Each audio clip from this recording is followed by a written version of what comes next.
Athens, Georgia 1-0. Murray State 1-0. Racers in all white. They will kick it short. And it's fielded by Brian Harrion, and he's got some room. And he'll bring it all the way out to the 45-yard line. And a return of 22 yards, and that will set up the Bulldogs offense. 30 points a week ago in the win on the road at Vanderbilt. And here is Jake Fromm ready to go in the season home opener for the Dogs. Hey guys, Jake Fromm here, junior quarterback from Warner Robins, Georgia. Today the offensive goal is to play clean, execute. In his 30th career start last season, the second best in school history with a completion percentage of better than 67%. And he will open up with DeAndre Swift and James Cook in the backfield with him. And this is Cook with the catch, breaking a tackle across midfield and hauled down around the 36-yard line. And are picked up at 19.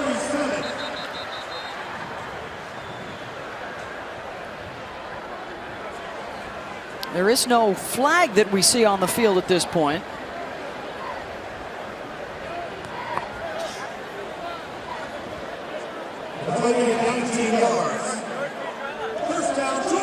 Pumping his arm for the Yeah, play clock. looking up at the clock right now. Steve Marlowe is our referee today. Please reset the game clock to 14 minutes, 28 seconds. A significant size advantage today for Georgia against Murray State, an FCS team coming in out of the Ohio Valley Conference, and a significant speed advantage as well, Anthony. Keep an eye on Cook. He'll be in the backfield. He'll be in the slot. He'll go in jet sweep motion. He is really the joker or the wild card of this offense. And clearly, when you watch this football team, in my opinion, watch the big offensive linemen up front. We're going to talk about them quite a bit. But these are the guys right here. 69, 71 Thomas, Kinley, Hill, the center, Mays. You're going to see some incredible push up front from these guys. If you haven't watched O-line play this year, keep your eye on these after the snap of the ball, because these guys get some serious push. Yeah, that biggest line in Georgia history. The one change, Isaiah Wilson is out with the sprained ankle at right tackle, so Jamari Salyer, they can just plug in another five-star guy. Yeah, they've got a couple more coming next year. They lost 15 pounds. That's all they lost. He's still as big as any offensive lineman out there. That's good news for Georgia with him coming back from injury out of Atlanta to join that group up front for Sam Pittman, their O-line coach. Kirby's wondering who's on the clock management here to get this right. He's kind of disappointed on what's going on. Well, there is Kirby Smart now in his 4th season. Of course, national runner-up 2 years ago after that electric Rose Bowl win to get into the championship, and the back-to-back SEC championship game trips. And on the other side, when Kirby was an assistant coach at Valdosta State, Mitch Stewart was a youngster on his team. His freshman year they were together.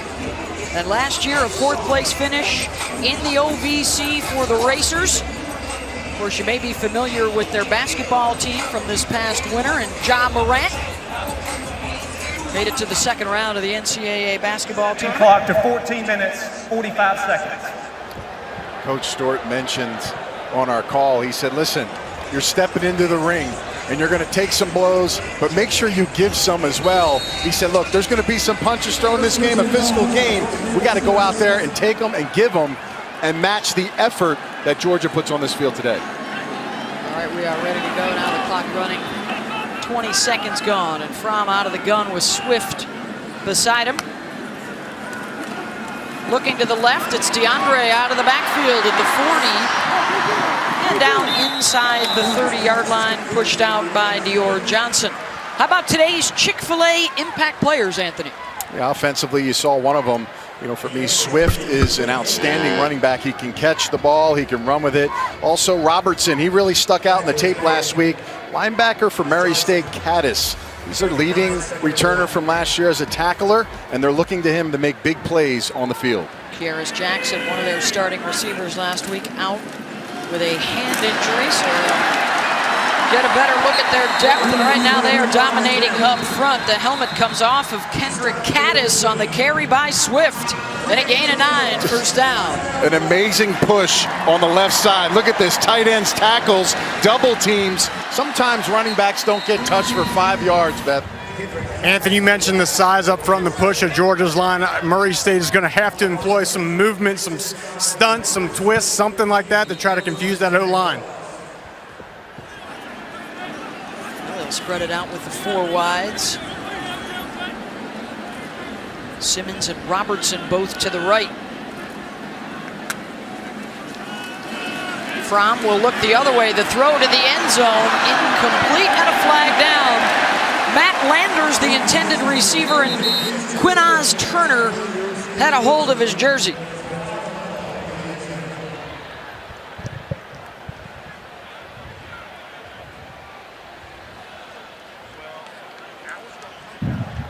Pass interference, defense number 37. 15-yard penalty, automatic first down. Turner kind of lost track of the receiver here. Thought he was maybe going to stop. Turns around, gets his hand and pulls the receiver. Didn't have to do that. Ball was thrown really uncatchable, but again, just move. Those little things right there from a secondary, you have to be careful. Making them plays gives them a free first down and closer to the goal line. Well, they had 2 backs out there. Now they'll switch it up and go 2 tight ends.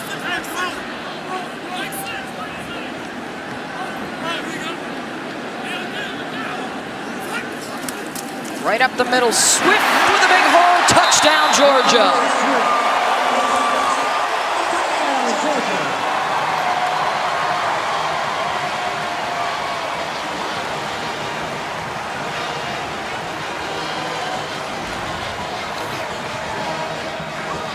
Kinley and Hill and Mays leading the charge right up the gut for 6. A lot of push. Rocky talked about it's going to be tough for Murray State up front, especially in those goal line situations, to hold up. They're going to have to change and move and misdirect. Blankenship's extra point is good.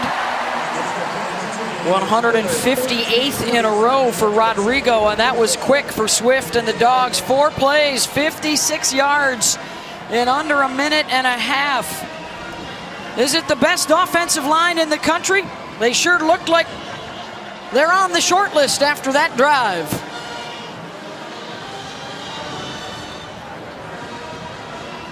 Just how big? How about this big? I'll tell you, I mean, look at all the weight. 320 on the outside. Thomas, one of the highest ranked NFL guy prospects coming out. Kinley, another experienced starter. Trey Hill comes in, and you think you get a little lighter. You don't. It actually goes up. Cade Mays, another big guy. Just a lot of strength, a lot of power. 1,643 pounds of pressure. Then add the force coming off. And then watch these guys come off the ball. A lot of white jerseys getting pressed back, making it easy for Georgia to score. Cade Mays was actually able to block 2 guys, and over on the left side, there's Andrew Thomas. Mel Kiper is his preseason big board, guys he's looking at as the best in their position. He says Thomas is the best tackle, Solomon Kinley the best guard of the underclassmen that could come out. And that's some fun with their national championship team from 1980, and just how much bigger the guys are now.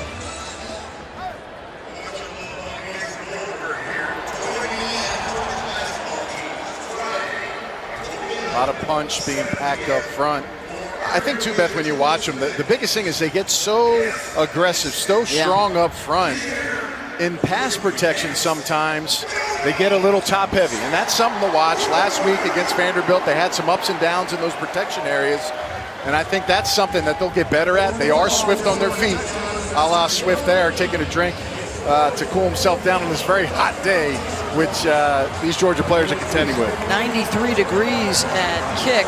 Something, though, that a lot of people, we like to talk about depth, but for Kirby Smart and his 2 new coordinators, James Coley on the offensive side and Dan Lanning on the defensive side, they love to use the word competitive.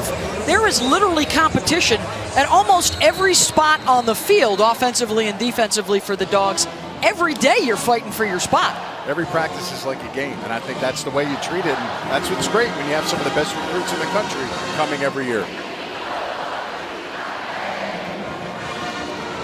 Coach Smart talked about, we want to play to our standard, not worried about who we're facing week to week, play up to our standard and make sure we're getting better and improving every day. And so that is the focus. You know, you got Arkansas State next week, then you've got what will be an absolute monster mash here in a few weeks when Notre Dame comes to town in prime time. And the focus trying to keep it on simply getting better every day. DeQuan Dallas and Quinaz Turner are the deep men here for the Racers. And the boot through the back of the end zone.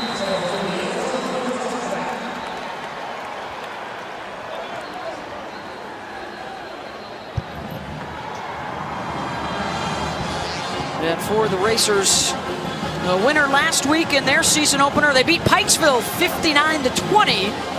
And it was the debut of their sophomore quarterback, Preston Rice, out of Waynesboro, Tennessee. Had a couple of touchdown passes. And a big step up in competition today against this Georgia defense. They're going to spread you. They're going to go quick. They're going to try up tempo, 5 wide to open things up. Looking to throw over the top, almost intercepted. Lurking back there was Richard LeCount, couldn't hold it. Yeah, they're going to try to run a play after each finish at 15 seconds. That's really fast. That's going to really push some of these defensive linemen up front for Georgia. I really liked Rice last week in his game. Does a nice job. Didn't want to start off with the pick there. It's a heck of a job. You see the range by Richard LeCount there, one of the best safeties in the country next to J.R. Reed, number 20, his partner in crime. Flip on the reverse and a run out of bounds. Sylvan Turner, senior out of Huntsville, Alabama. They got running backs at wide out. They got wide receivers that'll come into the backfield. And especially in this heat, Mitch Stewart gonna run in a lot of different guys to give them a chance.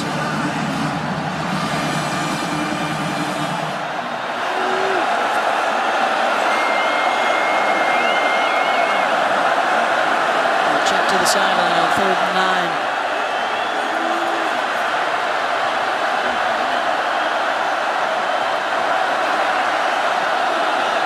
Blitz coming from the edge. Rice caught underneath, a broken tackle and a first down. Daquan Green, the junior out of Tampa's got it, and a pickup of 13. He's a transfer from Florida. They got some players that have played at high-level competition. Quick tempo here. Rodney Castile out of Jackson, Tennessee.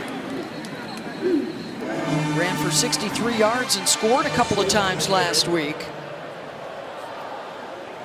And guys, you'll notice the ball carrier for Murray State, every time they get tackled, they immediately turn to the referee and hand the ball because they want to try to go fast. Looks like right now they may slow it down. They send 4 wide to the left.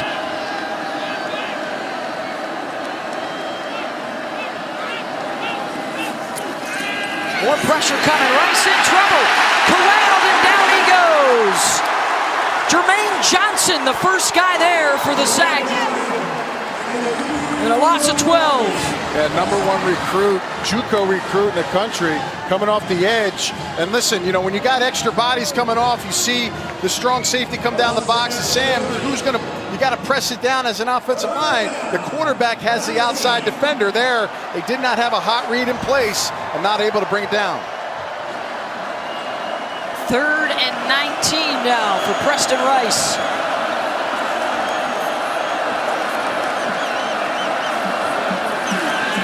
Little receiver screen.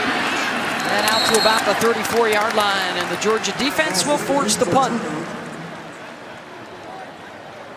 Tremendous amount of speed on defense for Georgia. A lot of veteran players for Georgia. You're going to see a lot of eye candy from Murray State, as well as with the tempo. Just got to locate the football and be great tacklers in space. That'll be the difference in this game. How well can you tackle in space in the perimeter for Georgia's defense? Tyler Simmons is back deep. And now they're going to the quarterback up, Preston Rice, and a quick timeout called by Georgia, as there was not a punter in sight. And And we'll take the timeout as well. Early 7-0 lead. 81 players to deal with that heat, and you already see on Georgia's defensive line rotating in a lot of guys, and they have the luxury to do that because they got a lot of good-looking athletes on that side of the ball. Out of the timeout here, Steve Dawson now back to punt with Simmons, the deep man. Just does get it away. It's a good one. Chases Simmons back to his own 15. And a punt of 50 yards, a return of 7. And that's where Georgia will take over. Well, speaking of that LSU-Texas game, they're coming up on the 40 acres, 7:30 Eastern tonight, 4:30 Pacific. It's Saturday Night Football presented by Wells Fargo, and you can also stream that live on your ESPN app. The top 10 showdown in Austin tonight, Anthony. Yeah, I mean, look, both of those teams played lesser opponents. Southern for LSU and La Tech for Texas. This is a matchup that, you know, for me is a very good contest. This definitely has some bragging rights for both conferences, and I think if you look at Texas, they may need this a little more than LSU. Yeah, Sam Ehlinger and Joe Burrow going head-to-head. The new Minister of Culture, Matthew McConaughey, with the pick of the Longhorns. Obviously, yeah. Today on game day. Coach went with LSU, though, with the Tiger head. He did, and then Coach Matthew Corso ripped that head, that Tiger head, and chucked it into the crowd. So he was going to rip Corso's head up on that one. He was pulling that thing off pretty hard. Well, we've already seen a solid rotation of different guys at wide receiver. At tailback, it's DeAndre Swift right now.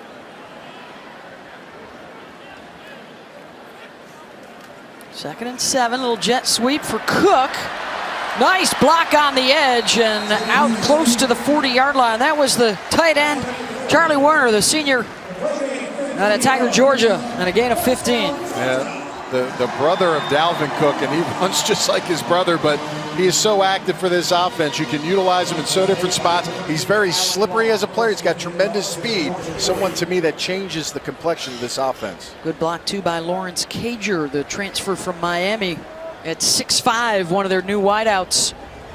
They lost a bunch, of course, with Riley Ridley, Mecole Hardman, Terry Godwin all off to the NFL. Play action here for Fromm. A lot of time deep down the middle, and it's busted up at the 10-yard line. Intended for Cager, and it was Nigel Walton coming over to make the play.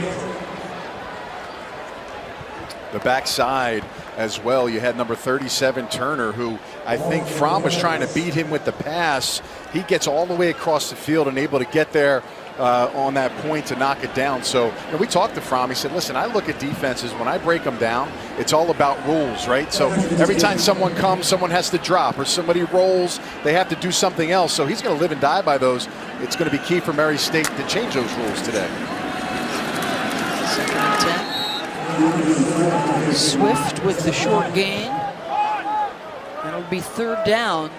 Kirby Smart yesterday in the meetings, Anthony, said he wasn't concerned about the third down last week. He knows they've got a chance to work on it today. But nonetheless, the numbers weren't impressive. 1 for 7 there later in the game. It's one game, but again, it's something you have to kind of continue to work on. They had a couple 3rd and 1s. You would think they'd be able to execute that with all that weight up front, the offensive line. Vanderbilt was able to stop them. So again, there's some improving areas that they had in the game that they're going to try to get better at today. Fromm on third down, pressured and sacked. Anthony Copeland-Akis, the middle linebacker.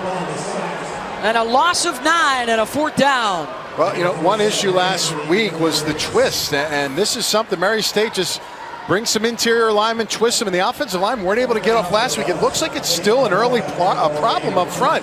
You see them as they're trying to twist around, and they just can't get off it and stay on their block, and another unwanted hit again this week on Jake Fromm early in this game. So Jake Camarda will punt it away. Castile with a spin, he'll get out across the 25. 8-yard return. Got a very special guest, Mr. Vince Dooley, when we return. 25 years as the head coach, long time as the athletic director as well. And a young Vince Dooley arrived here, Coach, what was it, back in 1963. And a lot of the changes around here, you had a lot to do with that. What are you most proud of to be a Georgia Bulldog? Well, you don't have time for me to tell you all the things We that I'm got all proud day, of. Coach. We got all day. I'm proud of the stadium, and of course, very proud of the field being named after me. Not so much for me, but for all the players that I had the privilege of coaching during that 25-year period, and to see all the captains out there. We had a great event last night, and I've never seen a get-together, homecoming like that. Everybody was happy there. And primarily because they felt a part of it, which they were a part of it. They actually made it happen. So anyway, and it's a great crowd here, and Murray State is looking pretty good. No, look at you. You're still coaching. We love it. Yeah. A lot has changed over the years. The players, the game, a lot of the times changed. But what never changed when you were coaching and teaching here with Georgia? Well, the basics of football will never change. Tackling, blocking, conditioning, playing as a team, all of those things that will transcend time. Everything else is more sophisticated, more athletes, bigger athletes, but those old fundamentals will never change. Coach, congratulations on a stellar career. I know you have a lot of great moments on this field, but is there anything that stuck out to you that you just had maybe some flashbacks when you were down there and they had that ceremony that meant something deeply to you from a moment on one of their games? Well, the ones I remember, great play.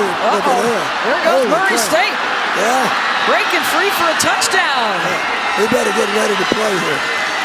Often happens. 60 yards on that score. Great, wonderful pass. Great play. Yeah, looks like the corner falls down here. Yeah. Trying to get the tackle. And J.R. Reed's a little bit out of place at the safety position.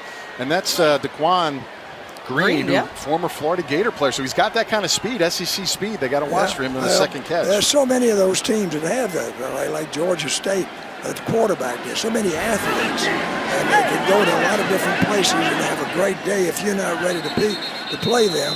And they can have upsets like Georgia State had last week. Timeout. Murray State, their first of the first half. Well, Murray State will call a timeout. That was a quick strike, 3 plays, 72 yards. So both teams have scored in under a minute and a half on their drives. More with Coach Dooley back here in Athens in a moment. Commercial timeout. We can tell you, obviously, the extra point was good. We are all even at 7 apiece. Georgia and Murray State on this hot, steamy Saturday afternoon in a celebration for Vince Dooley. It is now Dooley Field at Sanford Stadium. And when we left, Coach, Anthony was talking about a fond memory or two that you have from your days right down there between the hedges. Those kind of things will make me remember playing teams that you're not ready to play, and it can almost get beat. So we better turn it up a notch, and I think we will, because this team has great potential. But we've had a lot of wonderful games, and I guess one of the greatest spectator games is that we played Georgia Tech 29-28 to go for 2, and the lead changed hands 7 times. I didn't like it as a coach, but as a spectator, it was a great game. It was better to watch the next day, right? Right. Coach, I got to have a little bit of a fun side. I read that you and your wife went to Europe for a couple weeks and had a good time over there. Any sightseeing things that you remember that was great? Well, I've never, we got an onside kick here. No. Just kicking it short. Yeah. Trying to shorten All right, the I got to field. get out of watching this game. You can say just call the whole game for us if you want. All right. No, we went to Eastern Europe. I've never had a chance to be there. I've been all over Europe. I love to travel. I love to study what happened. And I was very concerned and never had a wrap around the Balkan War and the Civil War that took place as a breakup of Yugoslavia. So I spent most of my time doing that. Nice. So I enjoy doing it. So you remember some of world these moments? history along with a little Georgia history. Of course, folks will always remember the 1980 national championship team and Herschel and Buck Ballou and Lindsey Scott and now Scott Werner's nephew playing on this current team. Coach, what do you think you could have done with some of these offensive linemen weighing 330 pounds when you were coaching? I mean, come on, it's like the holes are huge. Yeah. You know, you talked about not having any depth. They got 2 lines. They can play. And no, I saw some of my old offensive linemen, 197 pounds, 205. Look at them now. But I tell you, I had some fighters, though. They were small, but they'd fight you. I believe it.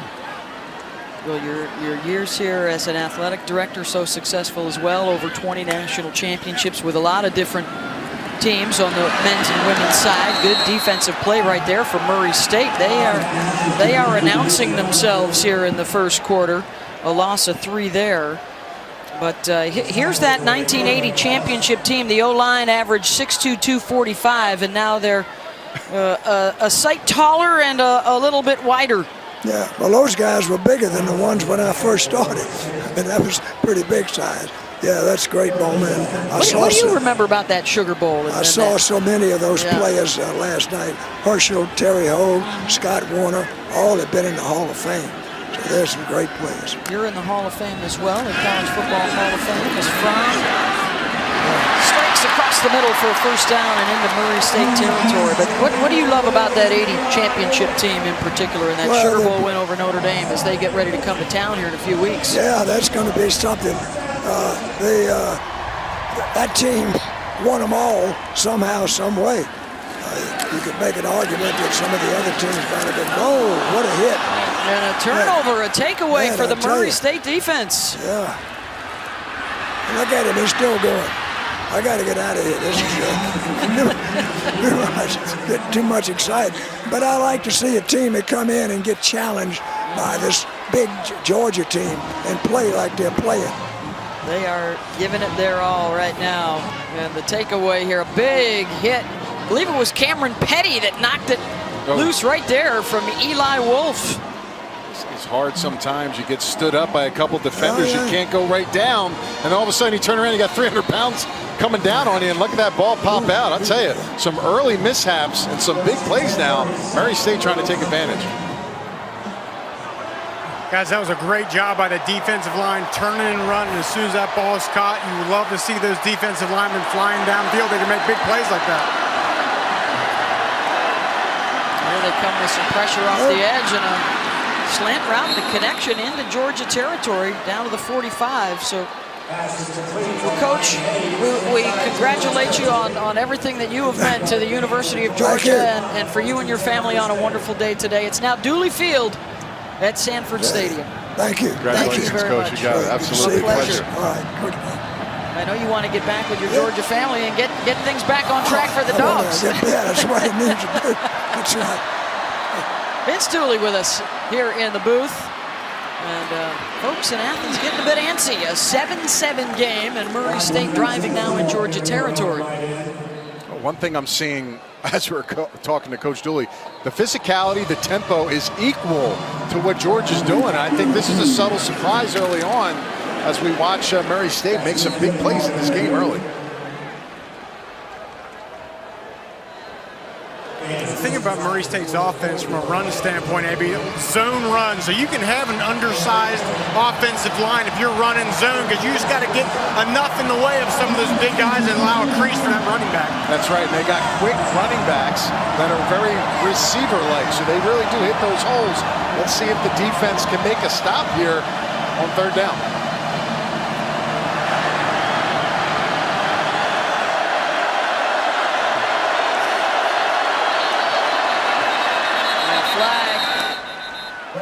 False start coming on the Racers. False start, offense, number 88, 5-yard penalty, third down. Romani Hayes, the wideout that was right in front of the official on the far sideline, so now 3rd and 10. Can't happen as a wide receiver. You're out there with this tempo offense. You're going off ball movement, just inexcusable. These are the situations that Murray State can't be in against this defense.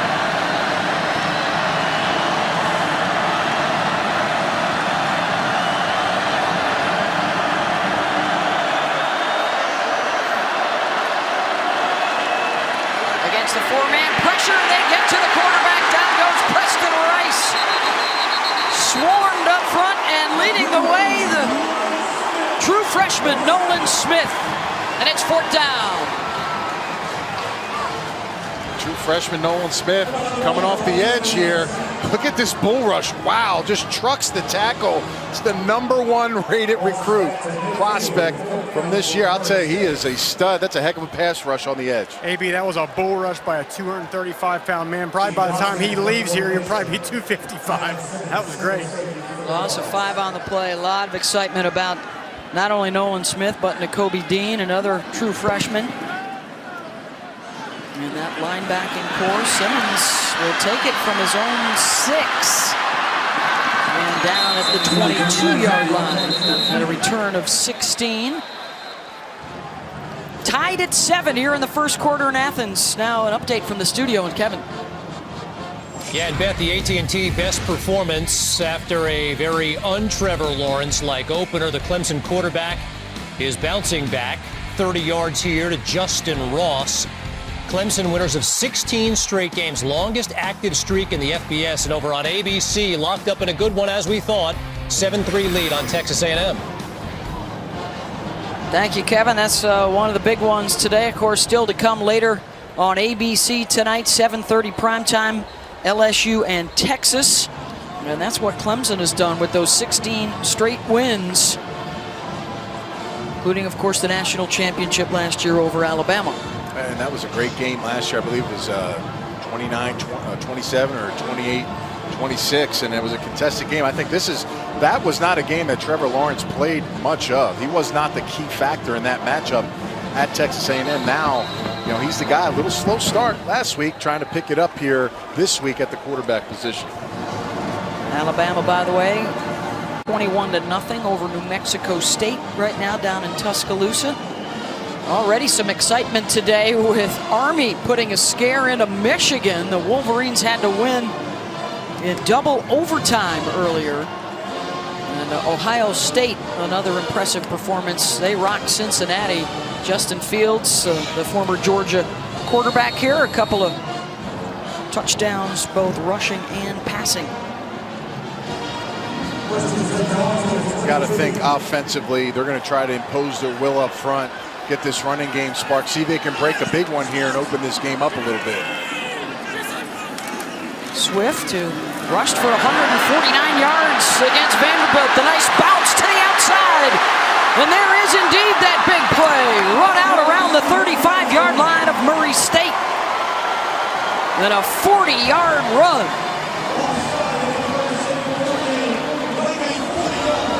Yeah, I mean, listen, the one thing I've impressed about is the perimeter blocking on the outside. Watch the receiver right here. That's a true freshman. If you want to play on this football field, you better block as a receiver. That's a true freshman player, one of the best young prospects in the country, George Pickens.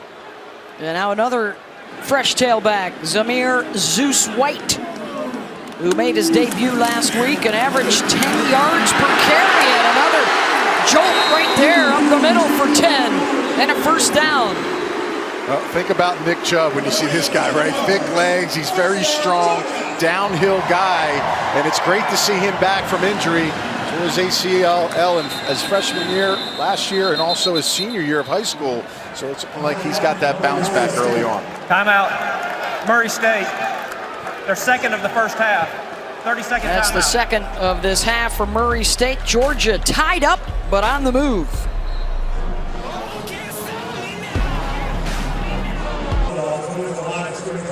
Now we see Brian Herrien coming in at running back. Guys, what a luxury Georgia has to be able to rotate 4 running backs. SEC defenses, beware, late in games, third, fourth quarter, they're bringing in a fresh body. That's punishing on our defense.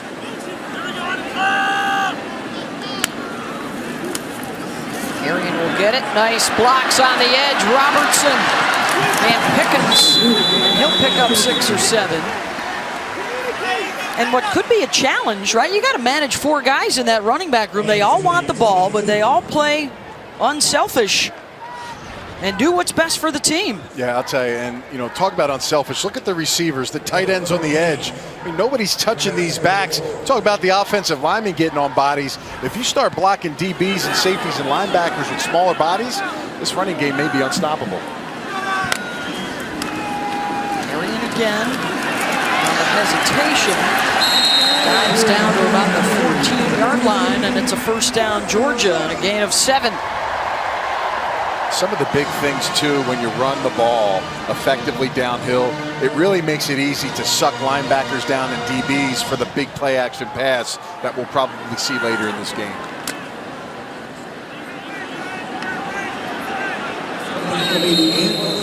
And that'll take care of the first quarter of play.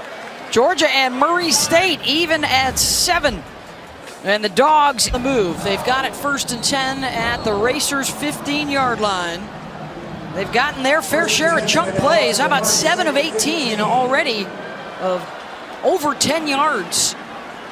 Jake Fromm is 5 of 6 in the air, and on the ground the Dogs are over 100 yards rushing. And they'll get some more here. Cook pushes his way down to the 2, and it's 1st and goal Dogs. Excellent block on the edge by their tight end, Werner, number 89, Charlie Warner. He's a senior. I'll tell you, he does a lot of the dirty work for this team. And when you're driving guys 10 yards down the field, Beth, it's really nice to have as a running back going out the edge. I'll go with Harrion in the backfield here. Cager and Pickens to the left side with 2 tight ends set. Harrion, touchdown!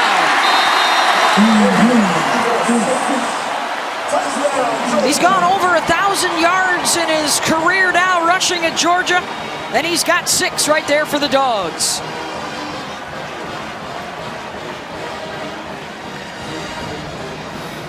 Yeah, let's watch the tight end, 89 Werner. Bam, cuts off the edge.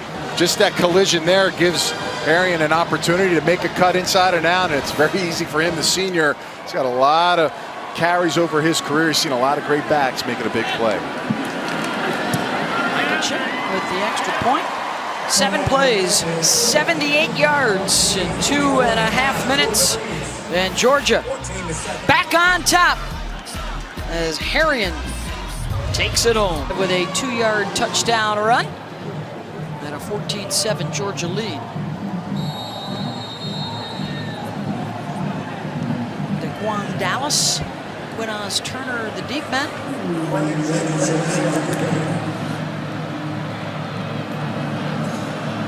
Rodrigo Blankenship set to boot it away.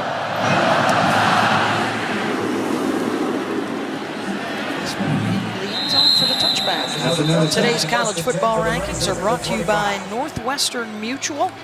And there's a look at your top 10. Clemson up right now 10-3. Alabama, the route is on against New Mexico State. And the big one coming up later on, LSU and Texas. I think Ohio State clearly has a good team. I think a lot of people thought versus Cincinnati that was going to be a game. They blow them out of the water. I'm not quite sure about Michigan. That's a close game against Army. I saw Army last week play Rice. I wanted to see what was going on because they only beat them by a touchdown, and they had their problems with them at home. So I'm not quite sure Michigan is a top 10 team right now. Yeah, they got a bye, and then they are at Wisconsin in a couple of weeks. And a shaky start for the Wolverines. -1 yards rushing in that first quarter for Murray State. Their big strike was the 60-yard touchdown pass. Preston Rice to Daquan Green. They haven't gotten much going on the ground yet.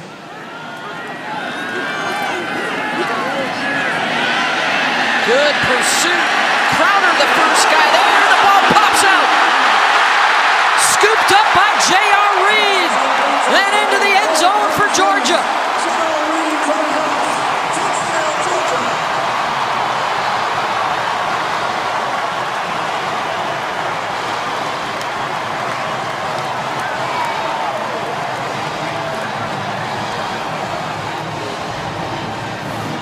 Crowder all around the field.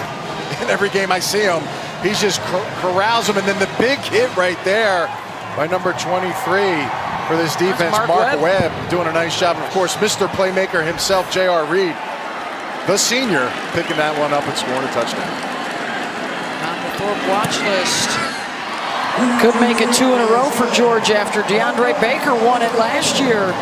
The defense gets on the board. Well, I'll tell you what, this Georgia defense seems to be waking up a little bit. A gang tackle, all the red jerseys around white jerseys, and there's their man, Mr. All-American J.R. Reed with the big play. A 33-second span for Georgia. They've scored twice on the ground, and the defense getting into the act too. J.R. Reed scooping up after the forced fumble by Mark Webb. And now they're starting to feel it here in Athens. Terrific on the kick coverage for the special teams. Well, the two hottest hardcourt players are squaring off in the men's final at the U.S. Open tomorrow. Rafa Nadal, Daniil Medvedev, as Rafa goes for his 4th U.S. Open championship. Of course, the women's final this afternoon with Serena Williams going for her 24th Grand Slam title, which would tie Margaret Court for the most ever.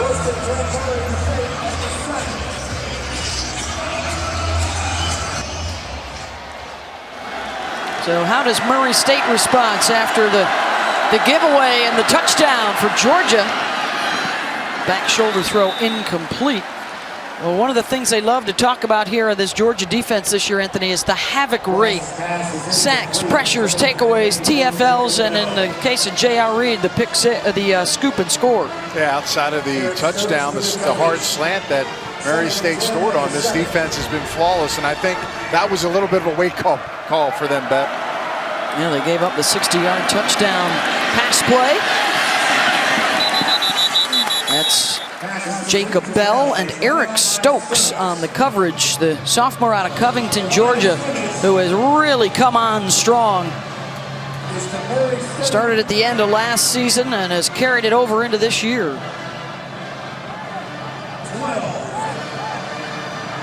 And a 3rd down here for the Racers.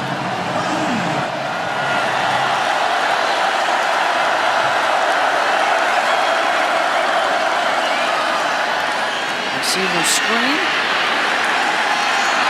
Dogs able to snuff it out, and then the good second effort. And a 1st down, Murray State and Sylvan Turner. I don't know how he got out of that play there. It's amazing. Devontae Watt, the nose for them, tracked him down at 300 pounds, but was able to slip through the cracks and get a 1st down. That's big for Murray State. You're talking about momentum really shifting in this game. Just to get a 1st down is a good thing for Murray State.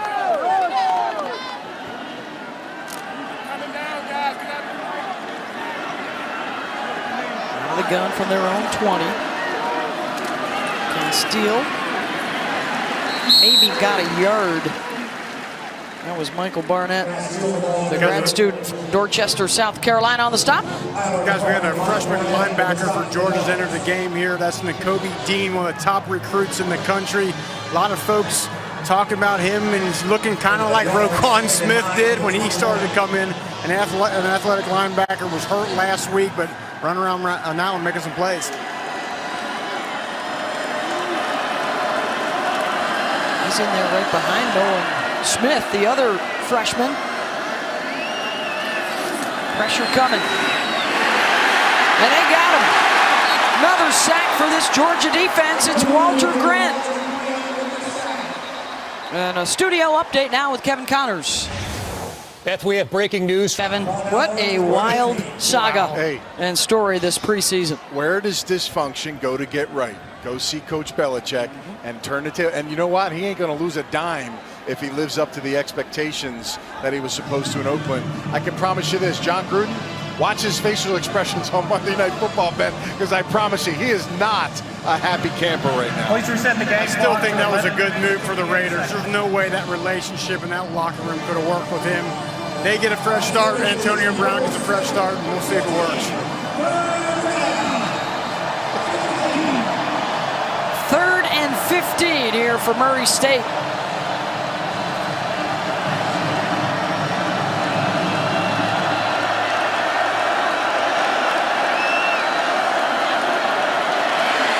Good push by the Georgia D. Pressure is on. And are they ruling that a fumble or an incomplete pass? The pressure was coming from Adam Anderson, and the officials will get together to discuss. There was no initial signal from the referee. And now a flag. Intentional grounding, offense number 5. Foul is a loss of down at the spot of the foul. 4th down. And the spot of the foul is back inside the 1-yard line. Yeah, Anderson's coming off the bottom of your screen. Long, 6'5", but only 225 pounds. But good job getting pushed. Quarterback gets flushed. Question is he out of the pocket there? Looks like he's still inside, and that's why they call it.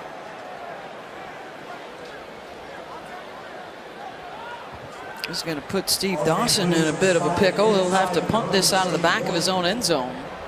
A loss of 14 on the play. And that's a small problem for Murray State. They try to do a lot of quick hitters, Beth. And if it's not there immediately, what's the answer? Right now, you've seen the quarterback, Preston Rice, really have a plan for that secondary receiver. Lewis Seen is back at midfield for Georgia.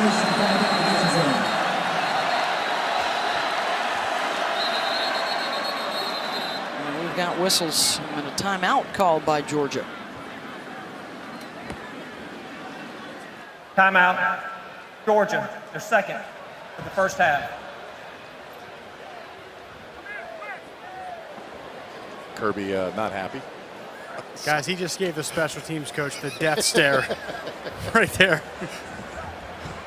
We'll take the break with them. 21-7, Georgia 7 lead over Murray State. And a tough spot right here for the Racers. Steve Dawson out of the back of his own end zone.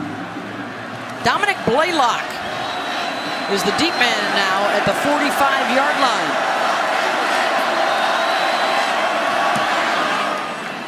Australian gets the boot away. Blaylock back into his own territory, and now a running start for Dominic, and taken down at the 40-yard line. A 51-yard punt, a good one for Murray State, and a return of 11. Well, this season Taco Bell is celebrating student sections and passionate fans like these by awarding the Live Más Student Section of the Year. The Georgia Bulldogs student section is already on the national watch list, so go to ESPN.com/Taco Bell to see how your school can compete or get the committee's attention by using hashtag Live Más Student Section Contest. The body paint always a plus in the committee's eyes.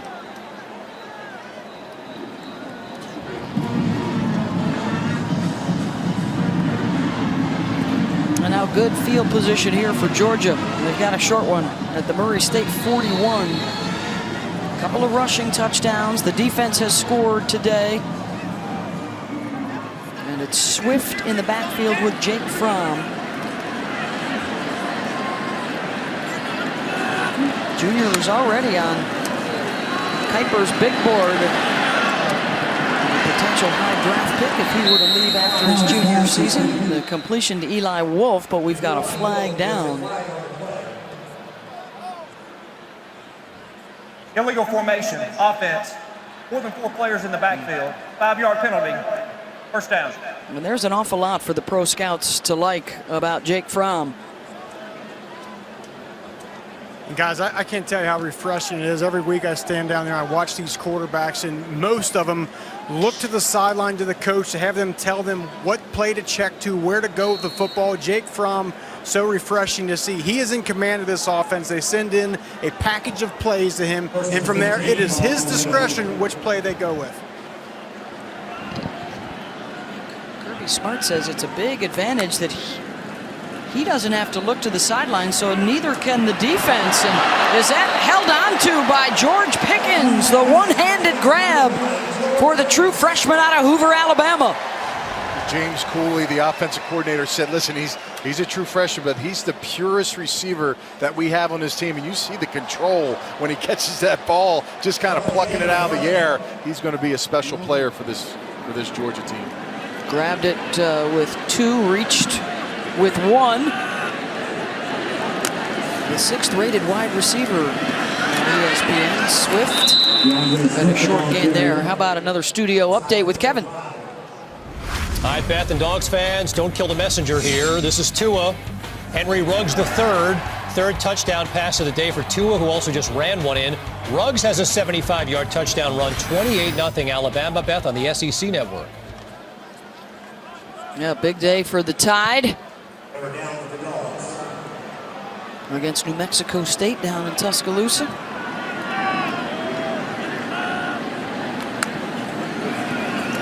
Favorites again in the SEC West. Rifled right down the middle, inside the 15-yard line, and all the way down inside the 10 for Eli Wolf.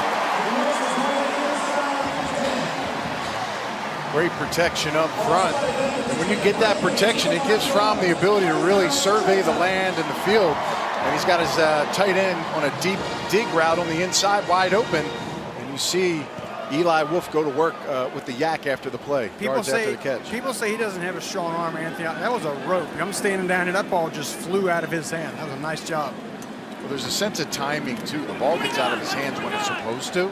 And it's always on point. It's one of the things that shows up on film when you're watching. Under center here, Swift with a big hole. Touchdown, Georgia. And DeAndre's second of the day.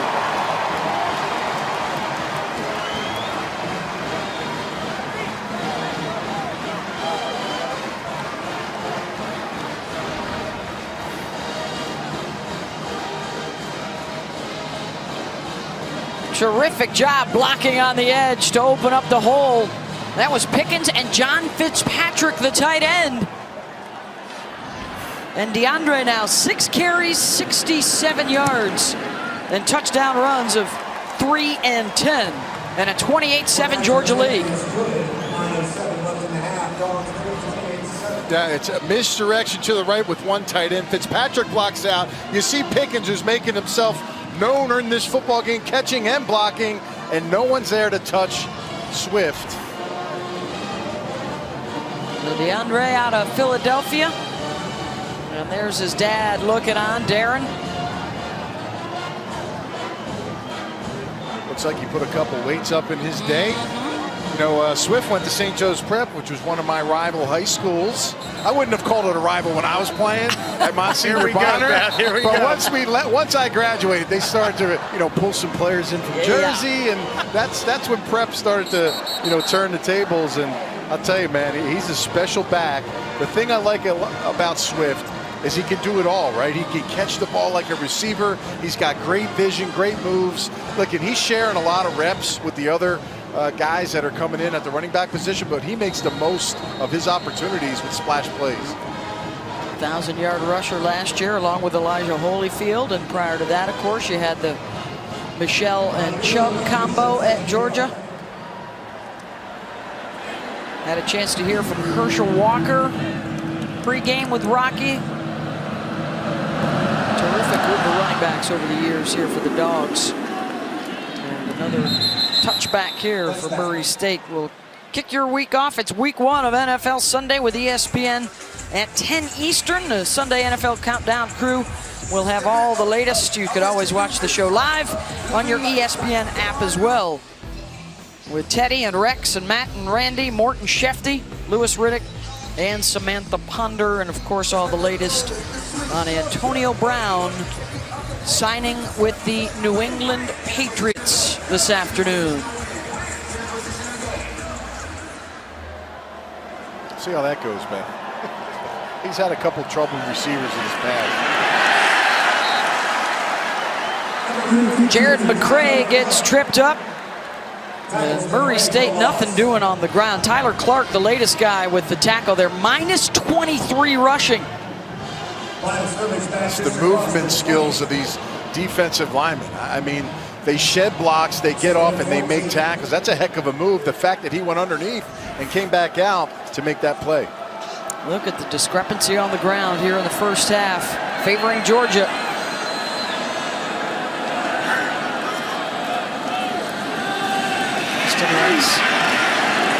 Hands it off.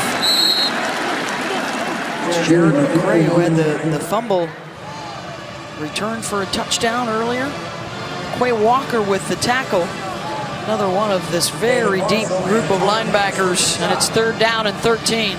These are the issues when you go fast on offense. If you don't make any plays on 1st and 2nd down, and you're in 3rd and long, you're really out of opportunities or really things you could call here. They've gotten some pressure defensively for Georgia. Let's see if they can get to Preston Rice here.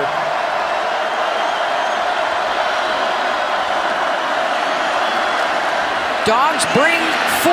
Rice dumps it off across the middle and out to the 30-yard line, but that will be short of the marker. Rodney Castile gets 8 of them back. 2 great bull rushes right there. Tyler Clark, the defensive end, and Nolan Smith, the outside linebacker. Great leverage, and you see the power in the legs driving those linemen back. Yeah, Clark just steamrolled the offensive lineman, like put him on his back, and right now he's getting in flow. He likes that matchup. You see him waving. He's like, he ain't got on me, nothing on me. He's a disruptor up front. That's what makes some plays for this Georgia defense. Steve Dawson punting from his own 15. It's Tyler Simmons now back deep for Georgia. He will let that go towards the sideline and out around the 20 for the Dogs. Under 7 to go and a 28-7 Georgia lead. It's all about the tailbacks today. Swift making some noise in the backfield. Our player of this Georgia team always has a significant play in the game. Looking to go deep downfield, and the diving, lunging grab by George Pickens.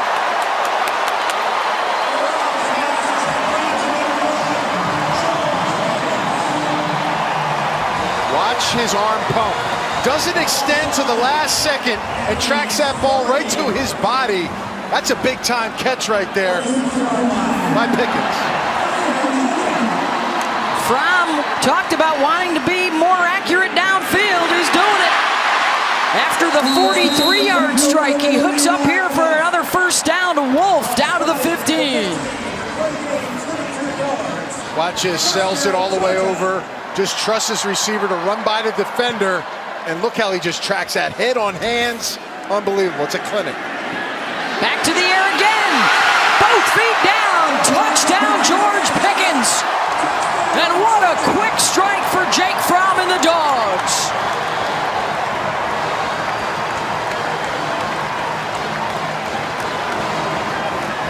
Ben, I gotta say this about Pickens. Normally, in the realm of receivers, when they make a layout catch, what do? They tap out. They need a break. This guy comes right back, a little sluggo route to the outside. Toe taps it in. Phenomenal. Unbelievable play.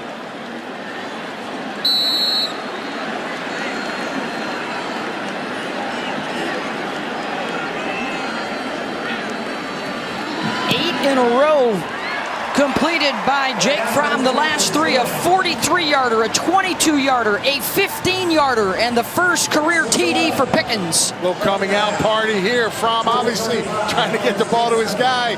He only needs 1 foot. He got 2 in. This kid is prepping. He may not be here long. Just an excellent job surveying the field by Fromm. Talked about the arm strength. That's a dart to the outside. And the concentration to pluck the football and get your foot down, Rocky, is phenomenal. Guys, I love the tempo of that play. You get a big pass play from, gets the offense back up the line, defense is on its heels. Another big play, gets them back up the line of scrimmage, defense on his heels again, throw the touchdown pass. Amazing. My only thing I was surprised about is George Pickens didn't catch that thing one-handed. Guys, before the game, multiple one-handed catches down here I was watching. Finally, a young man comes in and uses 2 hands. All these shots and videos we see on YouTube and Snapchat or whatever it is with these one-handed barrage of catches, this kid goes out and uses both. I love it. It's all about the gram, AP. That's what it's about. You don't get it on the gram with 2-handed catches now. That's now a touchdown pass in 30 of 31 career games for Fromm.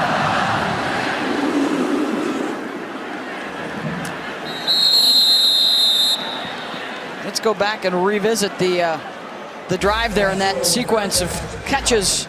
It was the Pickens show here on 2 of them. Just speed down the field. Look at the tracking of the football to the hands. How he pulls it in. Eli Wolf has done a nice job at the tight end position. Another dig route, wide open, catching it in traffic. And then, folks, just watch this laser shot right to the corner. Accuracy. Pickens with the big catch. He does have pure form and clearly some great ball skills, like offensive coordinator James Cooley told us in the meetings. Just a freshman, 6'3", 190, and a big drive there. Murray State finding themselves down 35-7. There's a connection with Daquan Green, who has the touchdown catch from earlier, a 60-yarder. And that's all Murray State's been able to muster. 94 total yards of offense. They're in the negative rushing. 296 for Georgia here in the first half. Another good push by those guys up front. Yeah, Monty Rice, really nice job. He sees the football, Rocky, and he strikes a hole. Unbelievable job by him. Great linebacker, AB. His issue has been staying healthy. Last year, he missed the final 4 games of the year. This offseason, he learned the value of preventative maintenance, not waiting till you get hurt to get treatment, but preventive-wise, going and getting the massages, getting the cold tub, all those sort of things really helping him this year. He's become one of their leaders, and of course it has helped that he was able to study under Roquan Smith when he was younger. And now it's 3rd and 2.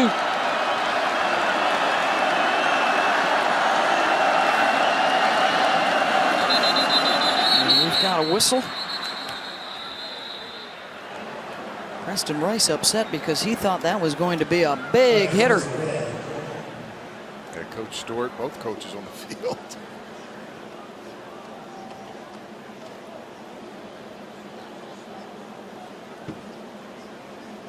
False start, offense. All 11 players did not get set. 5-yard penalty, 3rd down.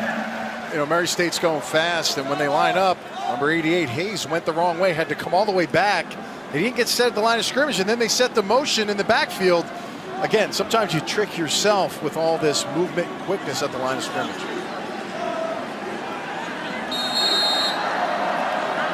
We'll try again here on 3rd and 7 now.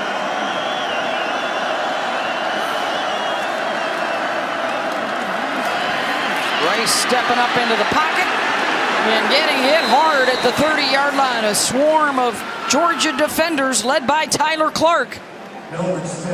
Starting to show up. It's hard, Rocky, for an interior defensive lineman to do all these things up front, but you just watch him making some moves here in the middle. I mean, Tyler Clark right now is everywhere. And keep in mind, folks, he's a 300-pound man, and he is in the backfield. He's turning around and making tackles on the wide receivers. Tremendous effort plays by 52. And he was double-teamed on that play. And that was another big pop from Mark Webb at the tail end of the play as you check out the yardage discrepancy here in the first half.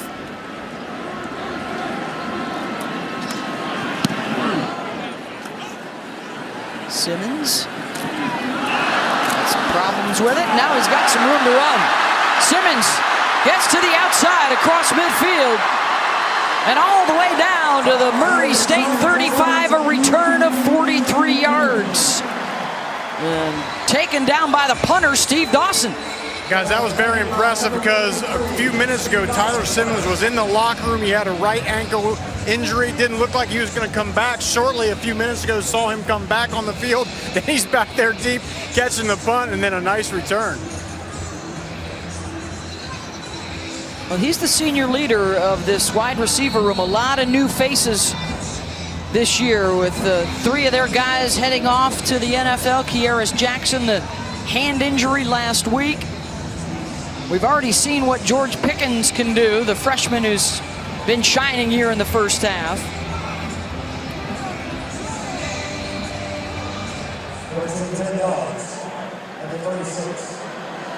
And this is a new quarterback, Stetson Bennett, into the ball game for Georgia.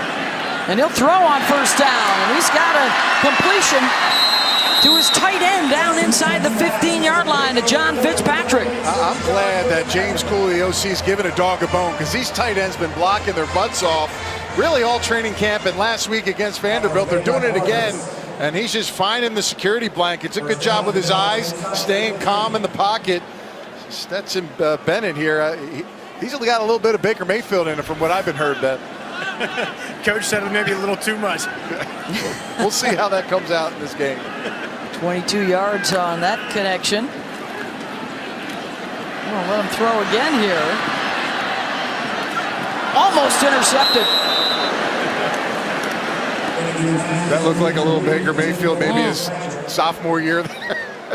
Don Parker should have had the pick there. Yeah, got to be careful. You know, when you're rolling out and nothing's there, you never want to go against the grain. It looks like the tight end sliding open, but there is a defender behind tracking him. You got to pull that down if you're a defensive back. Don Parker right on the spot. Made some hay there with an interception.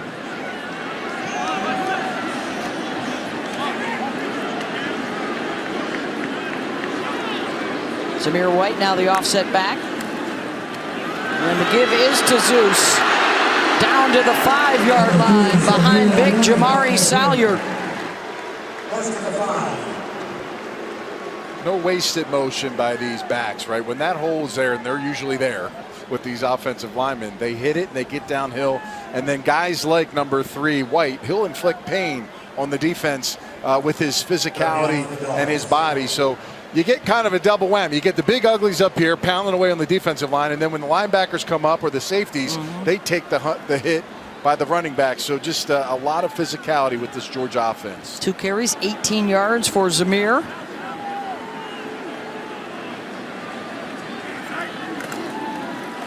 He'll give it a go again. And he's in.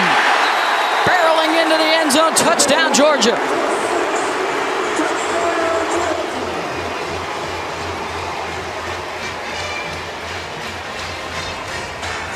Yeah, right guard, really everybody gets pushed about 2 yards, and just got to make a play by a back, put your head down.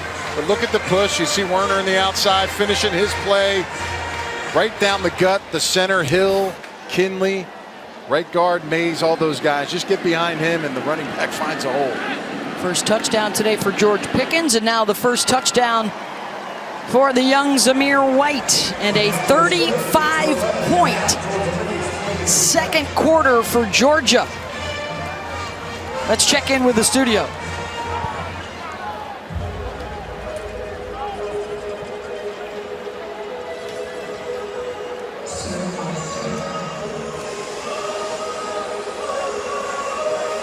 And Beth, coming up on the Army National Guard halftime report, we'll have much more on Antonio Brown to the New England Patriots. The breaking news on the day he was released by the Oakland Raiders. We'll also check in on #1 defending national champion Clemson holding serve against Texas A&M. And speaking of holding serve, Serena Williams in search of her 24th career Grand Slam championship. We'll check in on things in Flushing Meadows when you join us for the Army National Guard halftime report. Thank you very much, Kevin. Speaking of Army, they put a big scare into Michigan today. Took the Wolverines into double overtime before succumbing.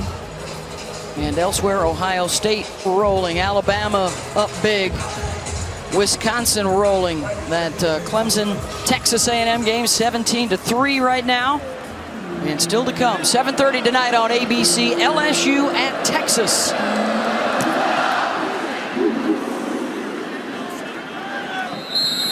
Holmes through the end zone. Well, this season, for every field goal and extra point made by participating universities, All-State will make a contribution to the university's General Scholarship Fund. Thank you, All-State. The new sign on the facade there, Dooley Field for Vince Dooley, and the newly christened Dooley Field at Sanford Stadium. Built back in the 20s, when it was just the lower bowl on both sides, and while Vince was here, they added the upper deck, the suites, the west end zone, just recently filling in the east end zone. And for Georgia fans, a capacity of 42,000 to over 90,000 today. And so much of that done while Vince Dooley was here as the head coach and the athletic director.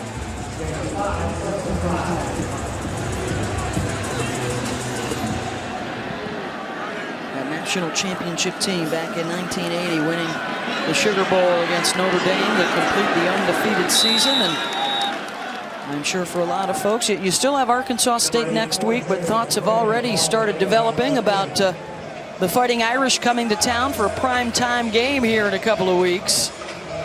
And one of the most highly anticipated non-conference matchups of the year.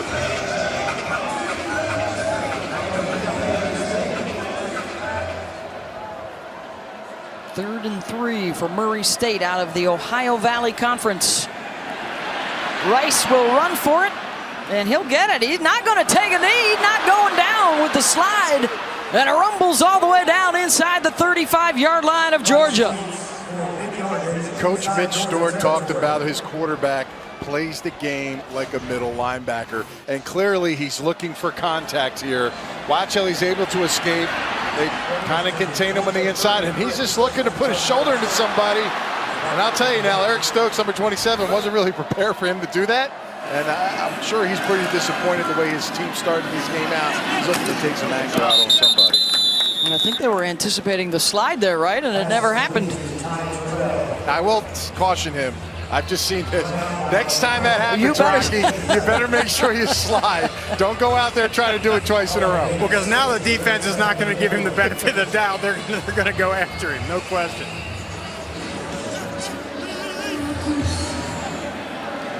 Second down here for the Racers, trying to beat the clock before the half. Running out of time, and Nolan Smith able to wrap him up. That's the 5th sack of the half for this Georgia defense. Yeah, excellent job just staying. Great hustle. I mean, this kid's all over the field. Watch this now. Nolan Smith is going to start on the inside, and he's going to roll and come back around. And he's just, it's all about effort, right? You want to see guys kind of do their thing, wraps all the way around the guard, and chases them down with speed. This is the future. Now, we're talking about them now for Georgia, and we're excited about it. But again, they just keep rolling the train in. Another 5-star, another 4-star. Guys, we've been talking about Nolan Smith. I watched his high school highlight tape this week, and one of the better high school highlight tapes I've seen, and you mentioned, Anthony, it's the effort. Sometimes those 5-star guys, they'll make the great plays, but you don't see the effort plays. That is not Nolan Smith. Loss of 12 on that play. Well, for Georgia, 10 consecutive top 10 recruiting classes. The one coming in next year will be the 3rd top 5 in a row for Kirby Smart and his crew. Gotta love Fromm there, Beth. Not in the game, but yet he's still coaching up, talking to the tight ends. He's like, listen, I appreciate your blocking. I threw you guys a couple balls, all right? Got him to calm down. I think his roommate is Werner as well, so he may have put some stuff in his ear. I always like to roommate Rocky with the quarterback in the league, you know, just to get in their ear a little bit. It's always smart to room with the quarterback. It's always a good move. On 3rd down, and the pass is caught by Green at the 28-yard line. Took the official a moment to get in there and spot it. It is short of the marker, though, so 4th down coming up. And they will give Gabriel Vincente a crack at it here. And the field goal attempt from 45 yards. They got to hustle. They do not have a timeout left to call here. Under 5 seconds to go. It's off in time, and it is no good. As the clock expires to end the first half. 35 unanswered points for the Bulldogs and a 42-7 halftime lead here in Athens.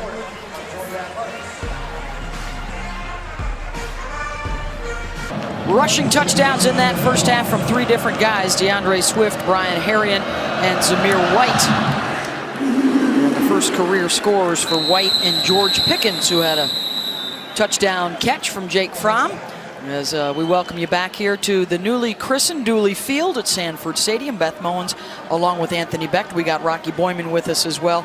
As we anticipated, big advantage for the guys up front, and the ground game was churning it out today. They did. They controlled the line of scrimmage. You know, all that weight, all that pressure up front has really made the run game easy against Murray State, who, let's be honest, is undersized up front.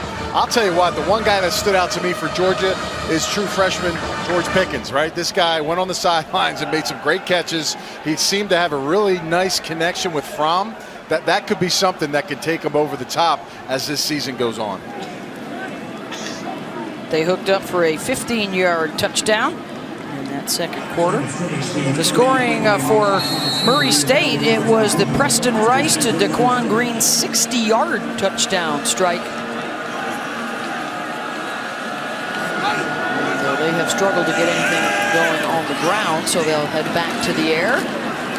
Push close to the 40-yard line. Let's check in with Rocky Boyman.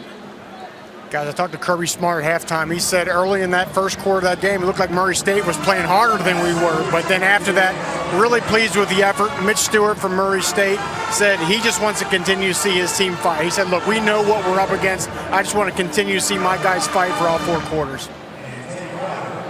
Yeah, Mitch Stewart now in his 5th season, and the former quarterback at Valdosta State, where he was part of the national championship in 2004. They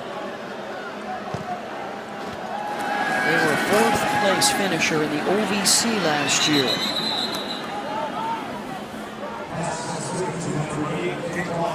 Daquan Green, the receiver for Murray State's been kind of one of their bright spots. Had the big touchdown early on in the game. He's got over 100 yards receiving. Looks like, listen, their top 2 receivers are injured here for Murray State. Sappington, who they expect to be back next week, and then Honeycutt, their top 2 receivers, they're both down, and he's out for the season. So nice to see Rice at least build a connection for them as they move on to their season later on after this. Green 5 catches on 5 targets for 101 yards receiving. Justin Connor with the carry there. Murray State in the Ohio Valley.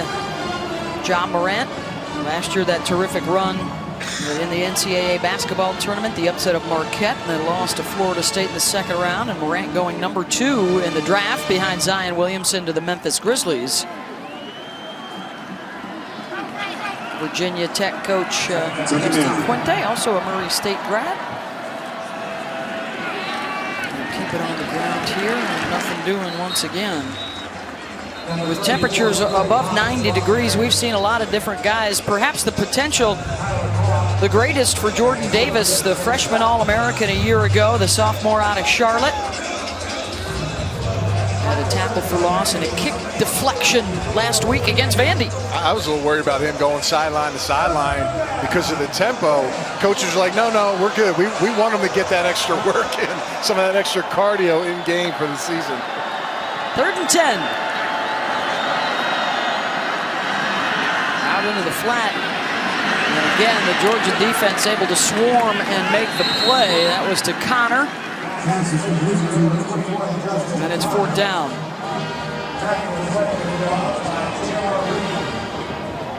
It was Trayvon Walker, the true freshman out of Thomaston, Georgia, leading the way with J.R. Reed.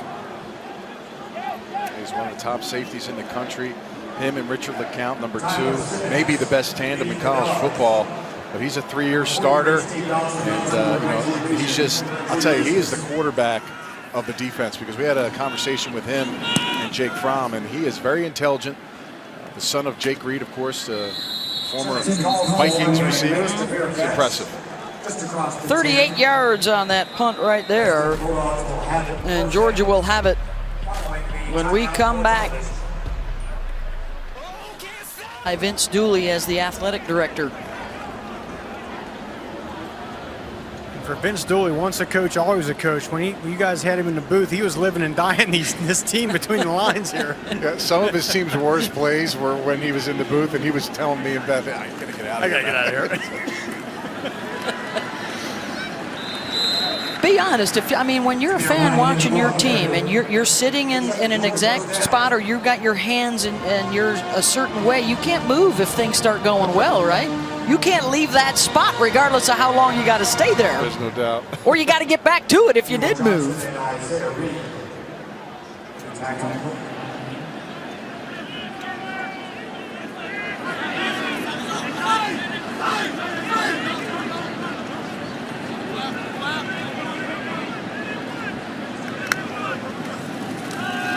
Stetson Bennett. Bennett, who came on late in that 2nd quarter. Yeah, if I'm Stetson Bennett here, I'm looking for number 1, George Pickens. When that pass and opportunity comes, because clearly he is the guy that's been the favorite target at the top of the screen here. Number 1, true freshman, getting a lot of work in this football game. And I'll tell you now, this kid is pure as they come, and he's making some plays today. 3 for 68 for Pickens. They'll run with it as flags fly. If Fromm is done for the day, by the way, 10 for 11, 166 yards and a touchdown. Illegal formation, offense, 5 players in the backfield, 5-yard penalty, 2nd down. And Jake hit on his last 8 throws before departing.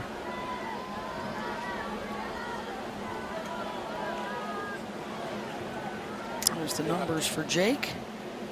Big-time prospect, obviously. He's only a junior, but he'll have some decisions to make. But clearly, you look at his qualities, you think of Peyton Manning, Andrew Luck. The guy is just a all ball, all football. We talked about his schedule this week. He said, listen, I take a little break on Sunday. I watch the game Saturday night. I come back in after he goes to church on Sunday. There's a pick, and that's going to be a pick 6 for Murray State. Nigel Walton, 34 yards in the opposite direction.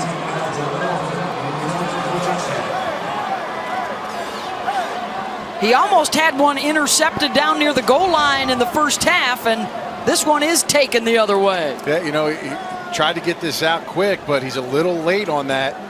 And you see what happens. Walton just kind of sits on it. There wasn't a lot of separation, and he's right on the spot. Great break on the football. You see number 15, Cager, doesn't really come back to the quarterback, just as a hitch route, just standing there. And Stetson Bennett pays the price for being late on that throw. They'll officially change that now to 35 yards on the return. Extra point from Vicente is good. So both defenses have scored this afternoon. 4 over Murray State. And a moment ago, Nigel Walton with the pick 6. And this is the work of Jake Fromm in the first half. Yeah, really nice job just finding George Pickens, the true freshman. Then he starts hitting the inside of the field. He sees everyone, right? He sees the tight ends. He checks off guys. Literally, you're always a number 1 when you're playing with Fromm. And then even when he's not in the game, Beth, he's coaching up Bennett, trying to get him back on where he needs to be so he can come back and be successful. The guy's a total team leader.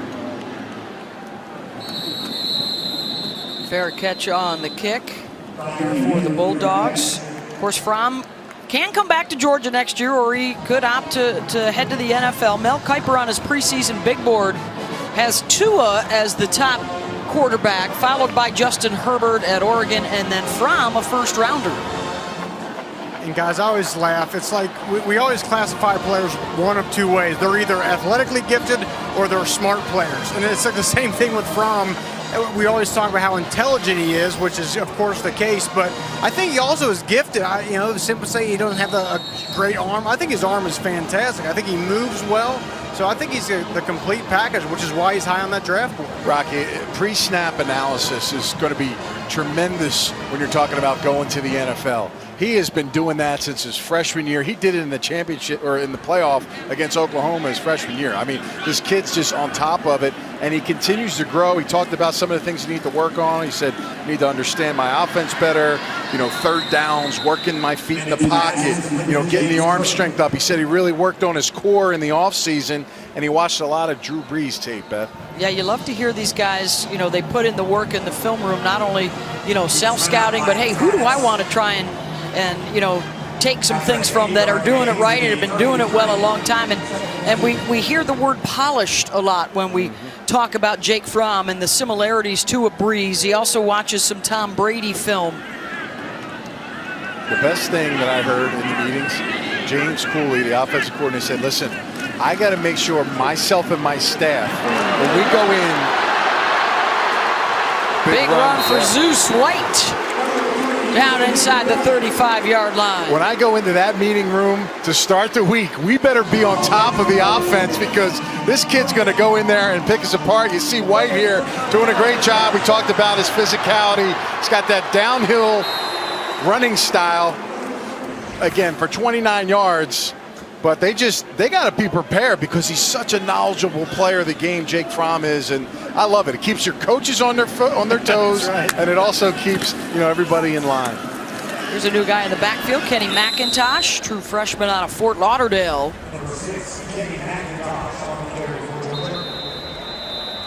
So the roster gets deeper, and the depth chart does.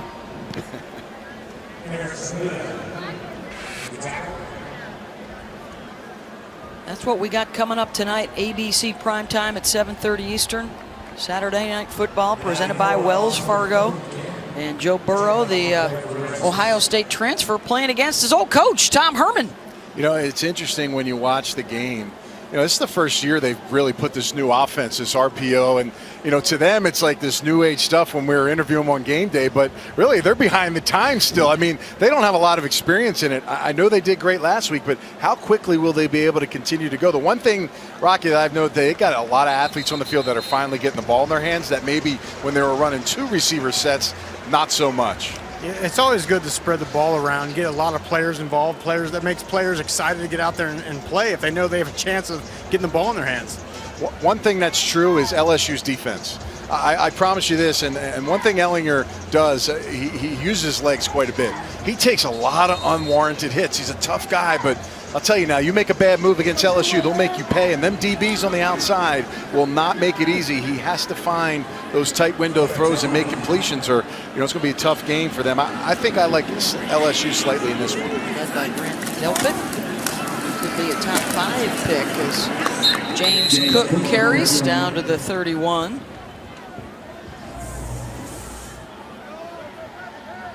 That's what the Burrow and Ellinger did in their wins last week, combining for 9 touchdown passes as we get set for the first top 10 matchup in Austin in over a decade. That's that's first half numbers, really. Yeah. I mean, I didn't see much of them in the second half, but it's kind of cool. Joe Burrow, finally they feel like they have a quarterback that can make some exciting plays with their offense, some explosive plays, and that'll be key if they want to beat Georgia, beat Alabama potentially this season. Matt Landers on the crossing route, and he's got the first down into the red zone now on a gain of 13. One of the tallest receivers on the team, Beth, 6'5". He's one of the guys that him and Coach Smart kind of had a little something going. He wasn't really buying into playing special teams, and they kind of get on the bad side of Coach. And then all of a sudden, he kind of understood what Coach was trying to tell him, and now he's getting some time on the field and getting some opportunities now early in the season. Outstanding pass pro from Zamir White. Had a nice block in the middle. They'll reward him with the carry here as he spins down to the 15. This is what you love to see from your redshirt freshman.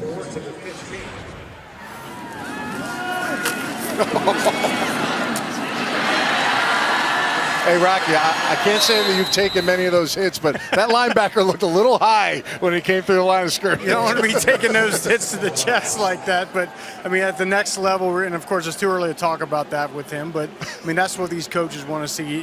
Yes, you want to touch the ball and run the rock, but if you can stick your nose up there and stop a blitzing linebacker, that's a good thing. Rocky, their depth chart is so deep, next level just means moving up a spot in the lineup.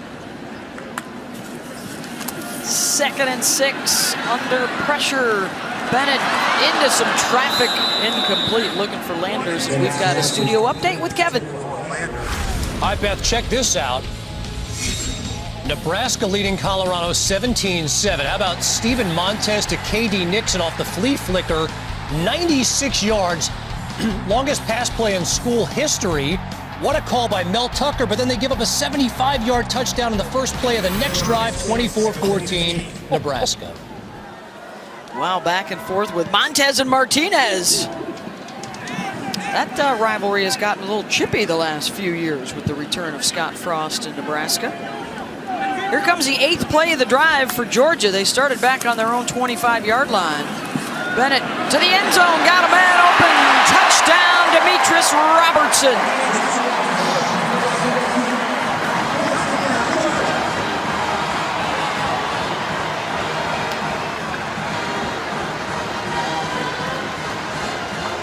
The wheel route concept to the trip side. You'll see him on the inside roll around. It's a nice job, nice throw. First career touchdown pass for the young Stetson Mayfield Bennett. The 4th.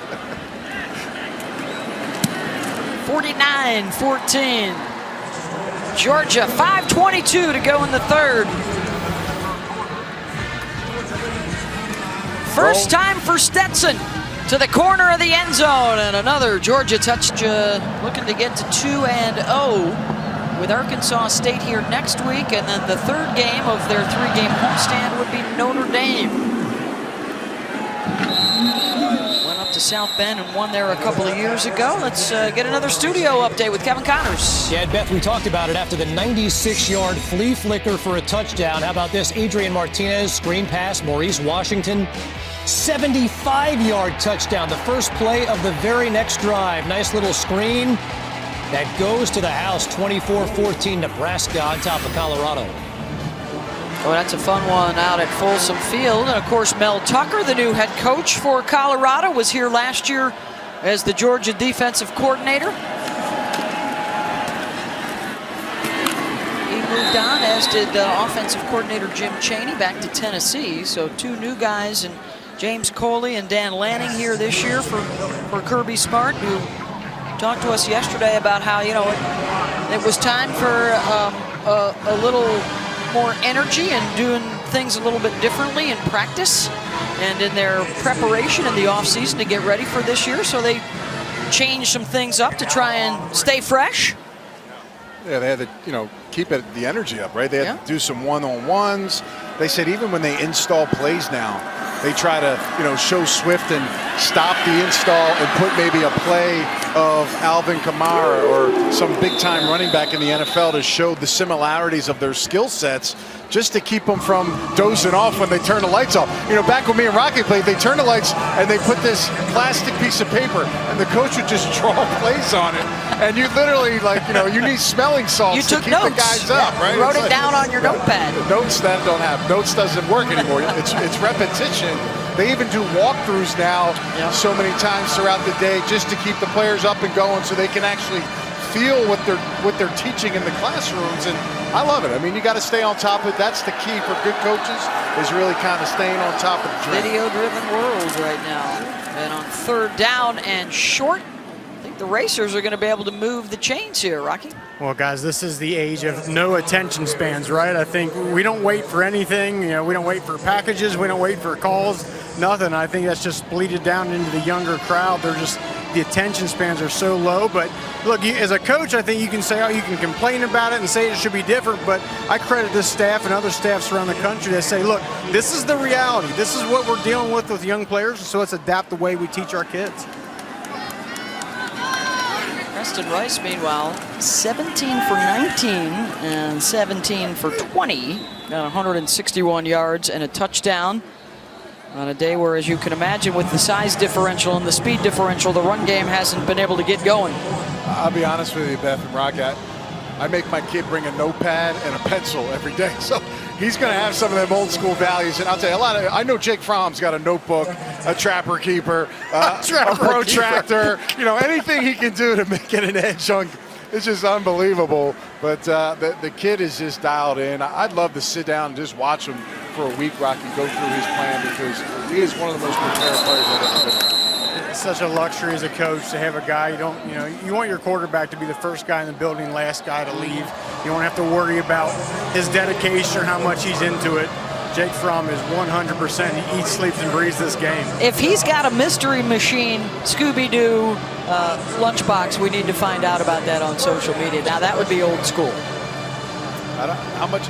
I mean, I know he's on social media. With the thermos. With the thermos. He probably sleeps at the facility. Coming up on 3 minutes to go in the third, and a 3rd down pressure and the throw downfield, and Rice has the hookup inside the 20-yard line.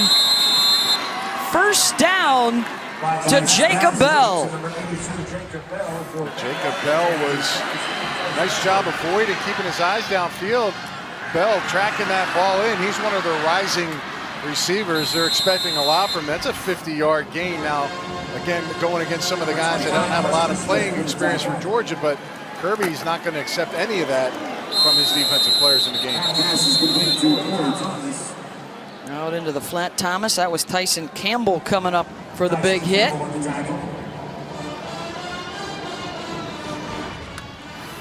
One thing about them is that they're playing hard. I mean, look, both sides, helmets are coming off. Mary State's putting some thump, but that's a corner right there, folks. Taking on that hit against a running back. Campbell, the sophomore out of Plantation, Florida.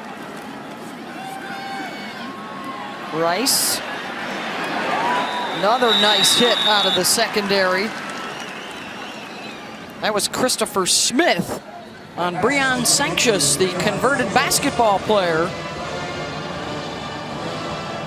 6'8". Scored first catch last week, Beth.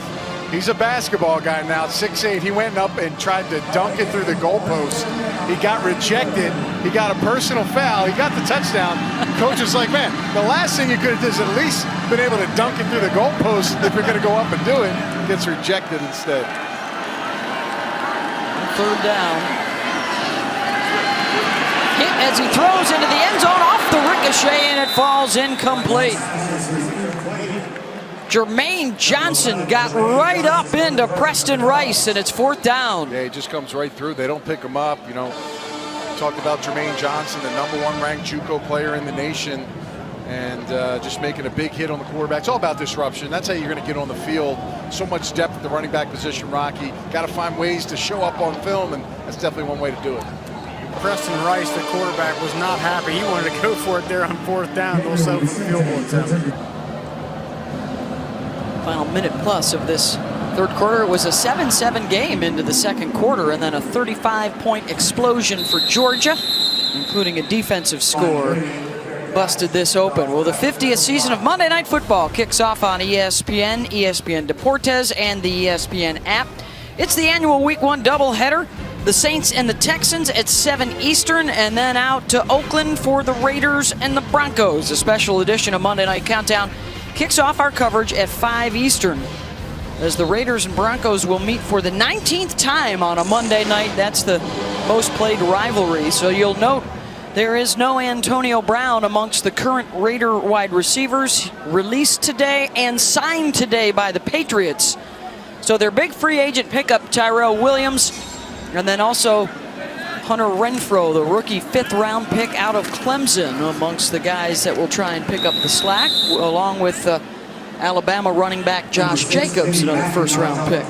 You know, no disrespect to those guys, but I mean, Gruden can't be sleeping real well right now. I mean, the big thing with Gruden over his career is he never had a quarterback in Tampa and had a bunch of good receivers. Now it's the flip. He's got a quarterback, but who's he getting the ball to? I mean, talking about a huge drop-off. That just completely changes your offensive plan week in and week out. And I'll tell you, Raider Nation can't be happy about that whole situation.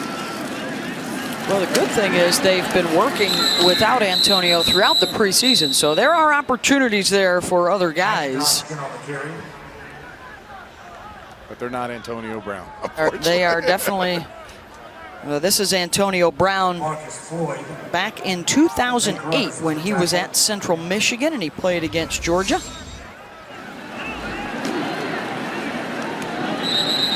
Kenny McIntosh on the carry there.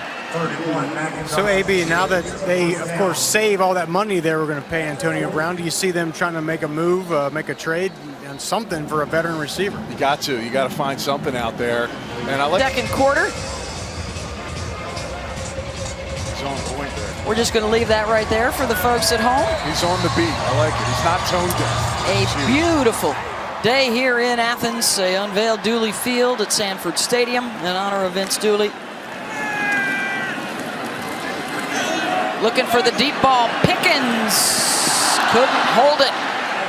How about a studio update? Beth, what a wild fourth quarter it's been in Boulder, Colorado, Nebraska. This is Jared Mangum's second touchdown of the day.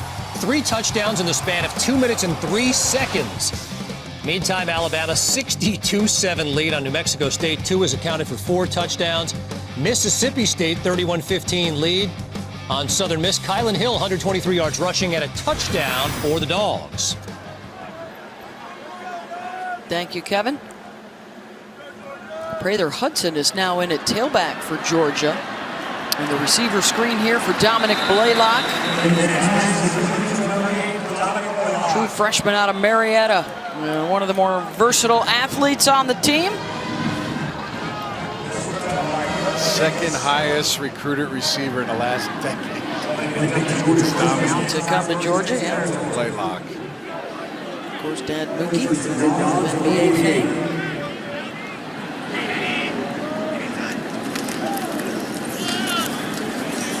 Bounce to the outside is Kenny McIntosh. Getting the first few carries of his career. Well, you're right. You know, Rocky, we talked about, you know, obviously today Murray State, they have Arkansas State, and then the big matchup setting up for Notre Dame. What you see from Notre Dame in the last game that they played? Well, two things. Early on, it looked like the linebackers had never seen a zone read before. I was upset about that. And then number two, the biggest thing, of course, is Ian Book. Of all the question marks on that team, offensive line, you know, the secondary, they lose some guys. Ian Book was supposed to be the guy that there was no questions, nothing to worry about. And I still don't think that's the case, but he definitely struggled, did not look comfortable in that game last week. How about up front for Notre Dame? Do you see a little bit of a mismatch problem interiorly with the O-line of Georgia potentially against Notre Dame's defensive line? Maybe. I mean, Notre Dame's defensive ends, you know, Hayes and Aquara are two of the best in the country. They were both 10-sack guys last year, I believe. But the interior defensive tackle position, especially against these big boys going averaging 326 pounds for Georgia, that may be an issue. Irish are off this week. They'll play New Mexico next week at home and then come down here to face Georgia September 21st in prime time. Should be rocking here, I'd say. I would say, yeah. Notre Dame takes care of business before they get here, and Georgia the same. Big rushing advantage today for Kirby Smart's squad. 219-14. The rushing numbers today.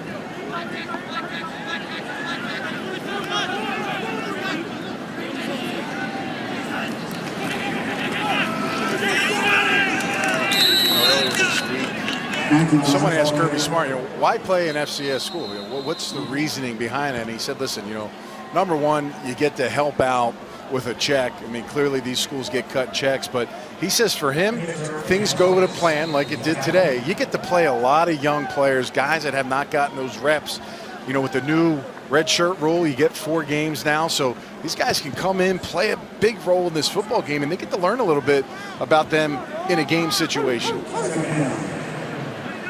It's going to be interesting to see what happens with these schedules moving forward, and especially if I think we're getting closer to the 8-team playoff down the road here very shortly. We're going to want more points of data. We're going to want more head-to-heads, and I think the fans are going to want more my conference against your conference, and let's see who matches up better on a weekly basis. You know, we did a little research. On the average, the Power 5 schools will play one other Power 5 opponent in their non-conference.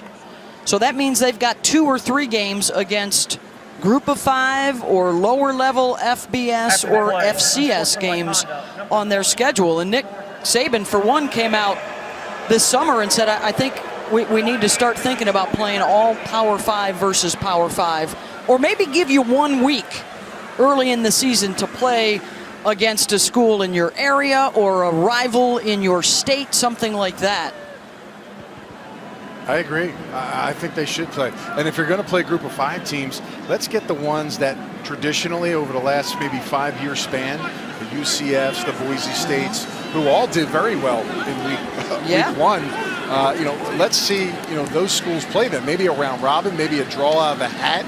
You know, instead of the schools picking some of those games, maybe, you know, the NCAA should put some type of a drawing system together so that maybe conferences rotate and play each other or things of that nature. But you're right, you got to get those points, you got to get the eyeballs, and it's going to help conferences. Helps the selection committee, it does, yeah, there's no doubt. Well, one of the issues, too, guys, is getting fans to come to stadiums. Exactly. I mean, attendance in stadiums was down, I think, like a 20-year low. So in a world where there's so many options to garner your entertainment, to garner your eyeballs, you got to put an exciting matchup out there. And I think some would argue, you know, maybe with an FCS school, you don't quite get that as much as you would with matching up 2 SEC schools or something like that. Some would say attendance is down at our games that we actually call because people want to hear us on the TV screen and listen to the information that and I get it. I completely get it. Here comes Georgia again. Dominic Blaylock with the touchdown, 25 yards.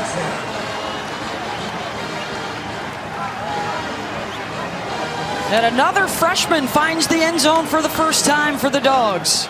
Perimeter blocking is spectacular for Georgia. I mean, everybody has bought in that this has to get done. Receivers, tight ends, even the backups, Beth. are doing those things correct, and it's filtering down to the whole team. Result of the play is a touchdown. After the play, personal foul, horse collar tackle on the defense. That 15-yard penalty will be assessed on the kickoff.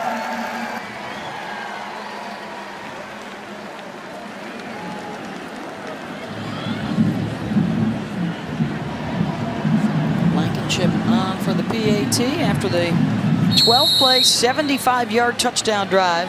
5.5 minutes for Georgia. And Blaylock with his third catch, a 25-yarder for a score. Extra point is good.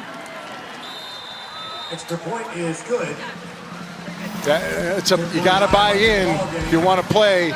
It's a quick screen on the outside, but look at the blocking out in front. You got your tight end, you got your receiver. We'll enjoy the action tonight in Austin.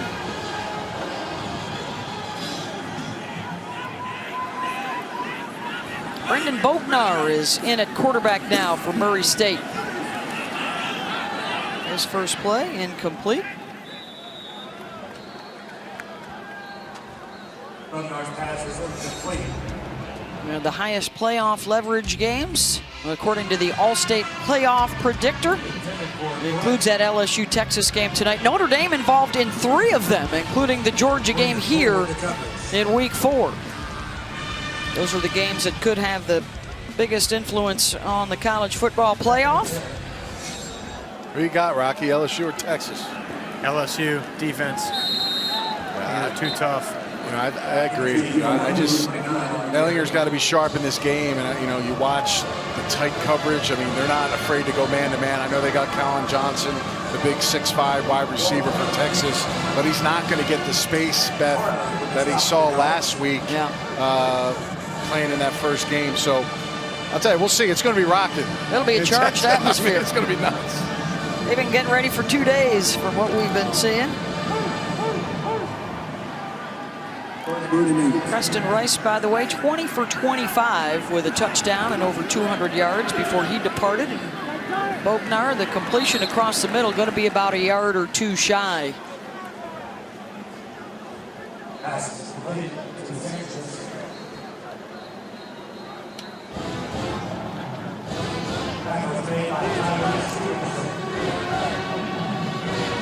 They're going to go for it here, Beth. I don't know if maybe this deep, if I would, but maybe they'll run this clock and decide. They're going to try it. They were good last year, 6 of 14 times on 4th down. And they will snap it and try and run for it, and they will not get it. Terrific charge up front. Naturi Johnson.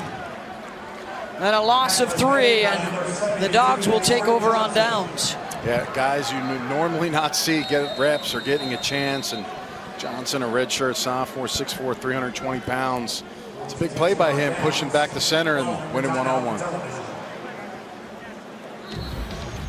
Georgia's defense, solid and swift.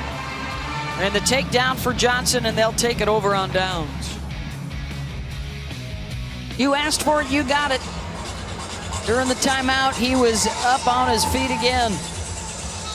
Little Macarena for you from Dooley Field at Sanford Stadium. 1st and 10 for the Dogs after the 4th down stop. They are at the Racers' 30-yard line. And now they're a lot closer to the goal line. Shoved out of bounds at the 4 is Kenny McIntosh. Good speed by McIntosh. Bouncing it outside. Comes around, you'll see his left foot right there, step on the white line. Trying to hit that angle precisely. Just gets it on there.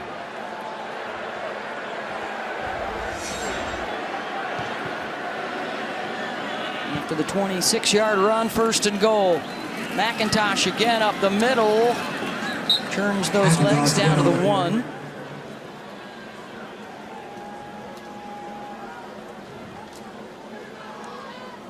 See some of these young offensive linemen, and for Georgia, you actually can see a significant difference in their size as well. I mean, they're big guys, but they look young. And then you look at, you know, Andrew Thomas and Kinley and Hill and Mays. I mean, there's a big difference. Heck, we didn't get to see Isaiah Wilson, who's in a walking boot for this game, the starting right tackle. He played 95% of the snaps last season, the most of any lineman. And, you know, he's actually limping and around in this one, not able to play. Bennett avoids the rush, diving for the pylon. Still waiting for a word from the officials. And apparently he's in for the touchdown. The boy has there some it speed. is. Yeah. Listen, when you make that decision, just go for it. Looks like he's got that outstretched arm. We can see it here as it breaks the plane, the ball. He's easily inside the pylon there and takes a little shot at the end, but good speed by him on that rollout.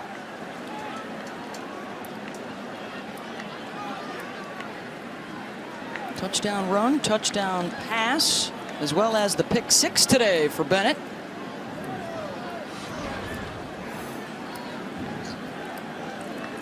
And you see it.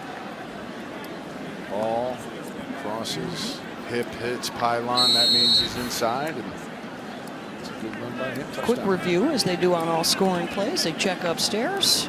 All good. PAT good. Extra point is good. 63-17 Georgia. In that Nebraska game, pretty exciting stuff.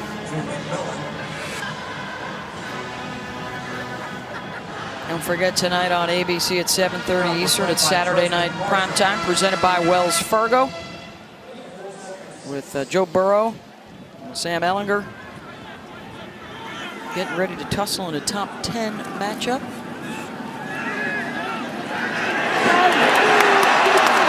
Ball is out, and George is able to recover it. I think that hit the ground. Ball carriers on the ground on that one. But it's a heck of a Tyndall. Just the speed to chase him down was pretty impressive. Got the ball there, yep, pops out on the hits the ground. So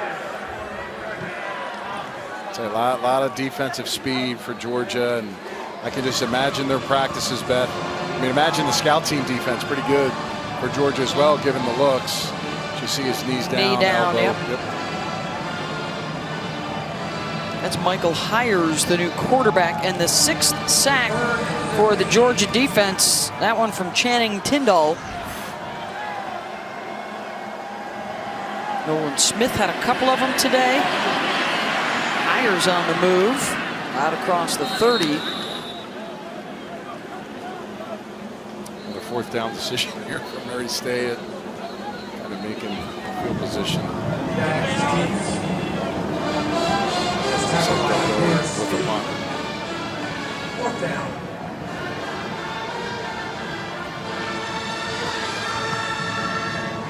I'll tell you, not much drop off, Beth, from calling plays defensively. Talked about Mel Tucker leaving, and you know, Dan Lanning's done a nice job so far early on the season, getting this defense to go out there and make some big plays, especially getting the quarterback, like you said, 6 sacks on the day.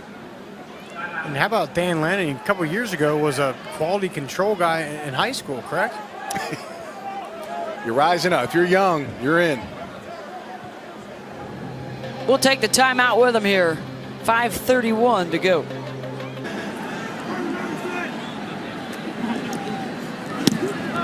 Punt here, Blaylock with the fair catch. And Georgia will have it at its own 27-yard line, a 40-yard punt. Yeah, go Dogs! Sick 'em! Come on now, go Dogs! So going to 2-0 for Georgia, and here's what's coming up. They'll stay at home next week with Arkansas State, and then September 21, Notre Dame coming to town. And then a road trip to Tennessee, and then 4 more in a row, including the cocktail party with Florida. South Carolina, Kentucky, and Mizzou will all come here. Another challenge November 16th on the road with Auburn. And they'll close out the regular season as they usually do out of the conference with Georgia Tech. Nathan Priestley is now the quarterback for the Dogs.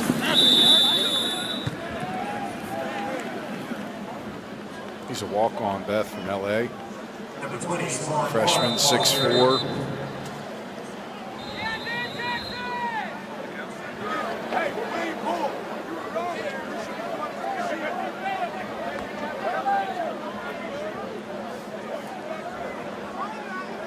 Player down here for Murray Injured State. player here for the Racers.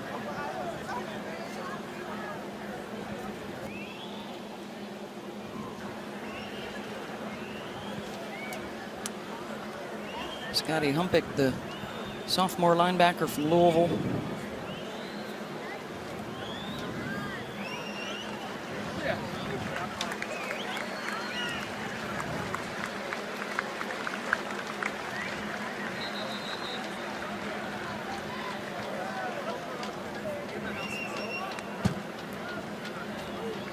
Racers will be at Toledo next week before diving into the OVC and conference play.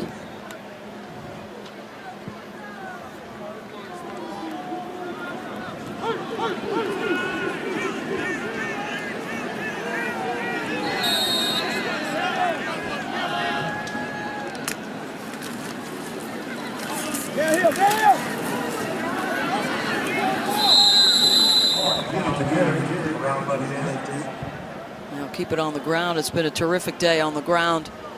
Over 260 yards rushing for Georgia, led by the 2 touchdowns for DeAndre Swift. Number 93, C.J. Barnes for the tackle. Samir White with 72 rushing yards to lead the way. Number 235. Savon Clark is now in at tailback. Picked up 7 on the last carry. He'll get another one here for the first down out across the 40.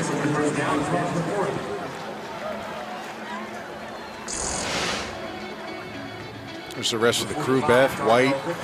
See Zamir get some carries in this game. He looks good, strong. Again, he's kind of in that Nick Chubb mold as far as his body type. And Swift, kind of the do-it-all.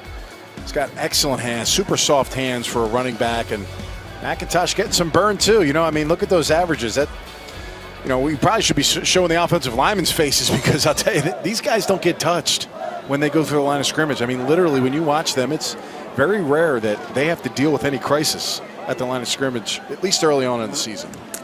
James Cook, Brian Herrion, the other guys in the mix today. Clark caught in the backfield and taken down. Approaching 3.5 to play. 7-7 game in the first quarter, and then the Georgia Bulldogs turned it on. Big play was the touchdown by their defense and a huge hit from Mark Webb to knock the ball loose. The scoop and score for J.R. Reed.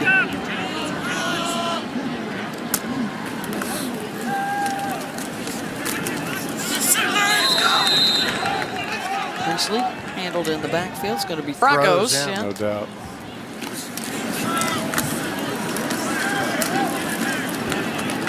Noshawn Moreno's pictures in the hallway right outside our booth here. It is, yeah.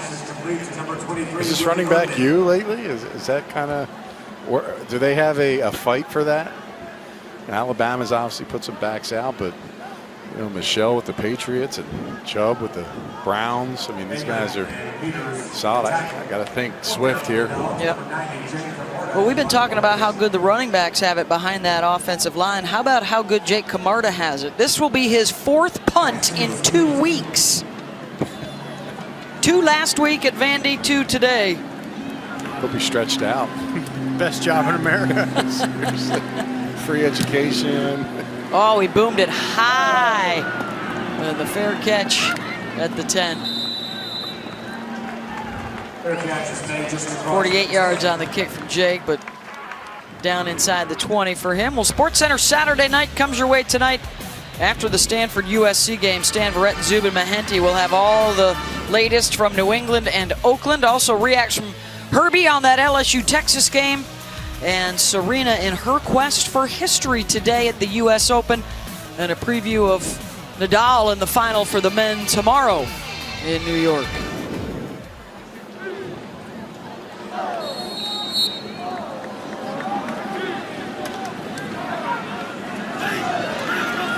Clock rolling now, under 2 minutes to go.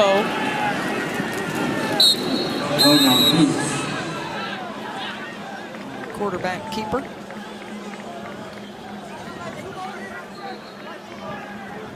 So for Georgia, the one miscue really on defense that led to the long touchdown in the first half. The one miscue on the pass from Stetson Bennett that resulted in the pick six. What did you see today, guys, that would lead Kirby Smart to believe, okay, we did play up to our standard and we did improve today? Well, I think the one thing, Kirby Smart, he'll always find something on the film to coach up. I mean, it's never going to be perfect. And he told us in his meeting, he's like, yeah, they definitely embrace the good things that they see. I mean, clearly they have players that have stuck out today. Pickens, wide receiver, is one of them. McIntosh got some running back reps, like they need a running back to other than the four guys that they have. But, Rocky, I think from an offensive standpoint, that's going to be big. But defensively for you, I mean, what did stuck out for you defensively? The speed of the linebackers, both on-the-ball linebackers and second-level guys, and they're just rotating them in constantly. There have been 10 linebackers that have played today, and every one of them look fast. They get to the ball. They hunt out there. That's what really jumped out to me down here. Georgia will improve to 2-0. Murray State will fall to 1-1.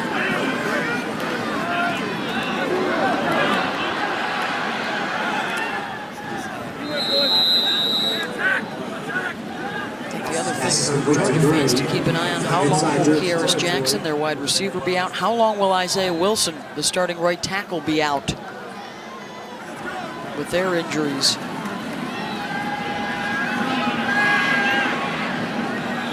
In 2 weeks' time, will they be ready to go against the Irish? I can imagine they'll have a lot of one-on-one practices, this week. They did last week. Playing Arkansas State, who again, should be an opponent that they should be able to handle next week, and then of course, getting themselves physically prepared for that style of play versus Notre Dame and how big that game is, not to look ahead to next week's game as well.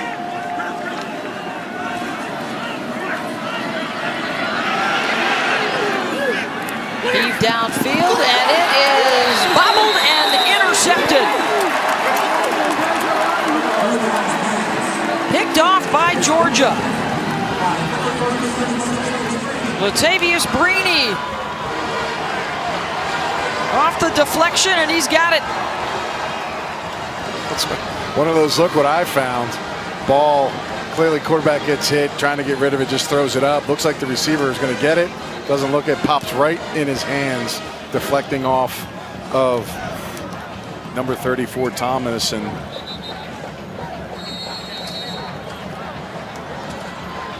there's those sweet shoulder pads. The savage pads. The spikes coming out of them. Had the Undertaker on game day earlier today in Austin. We get set for LSU and Texas coming up at 7:30 Eastern on ABC tonight.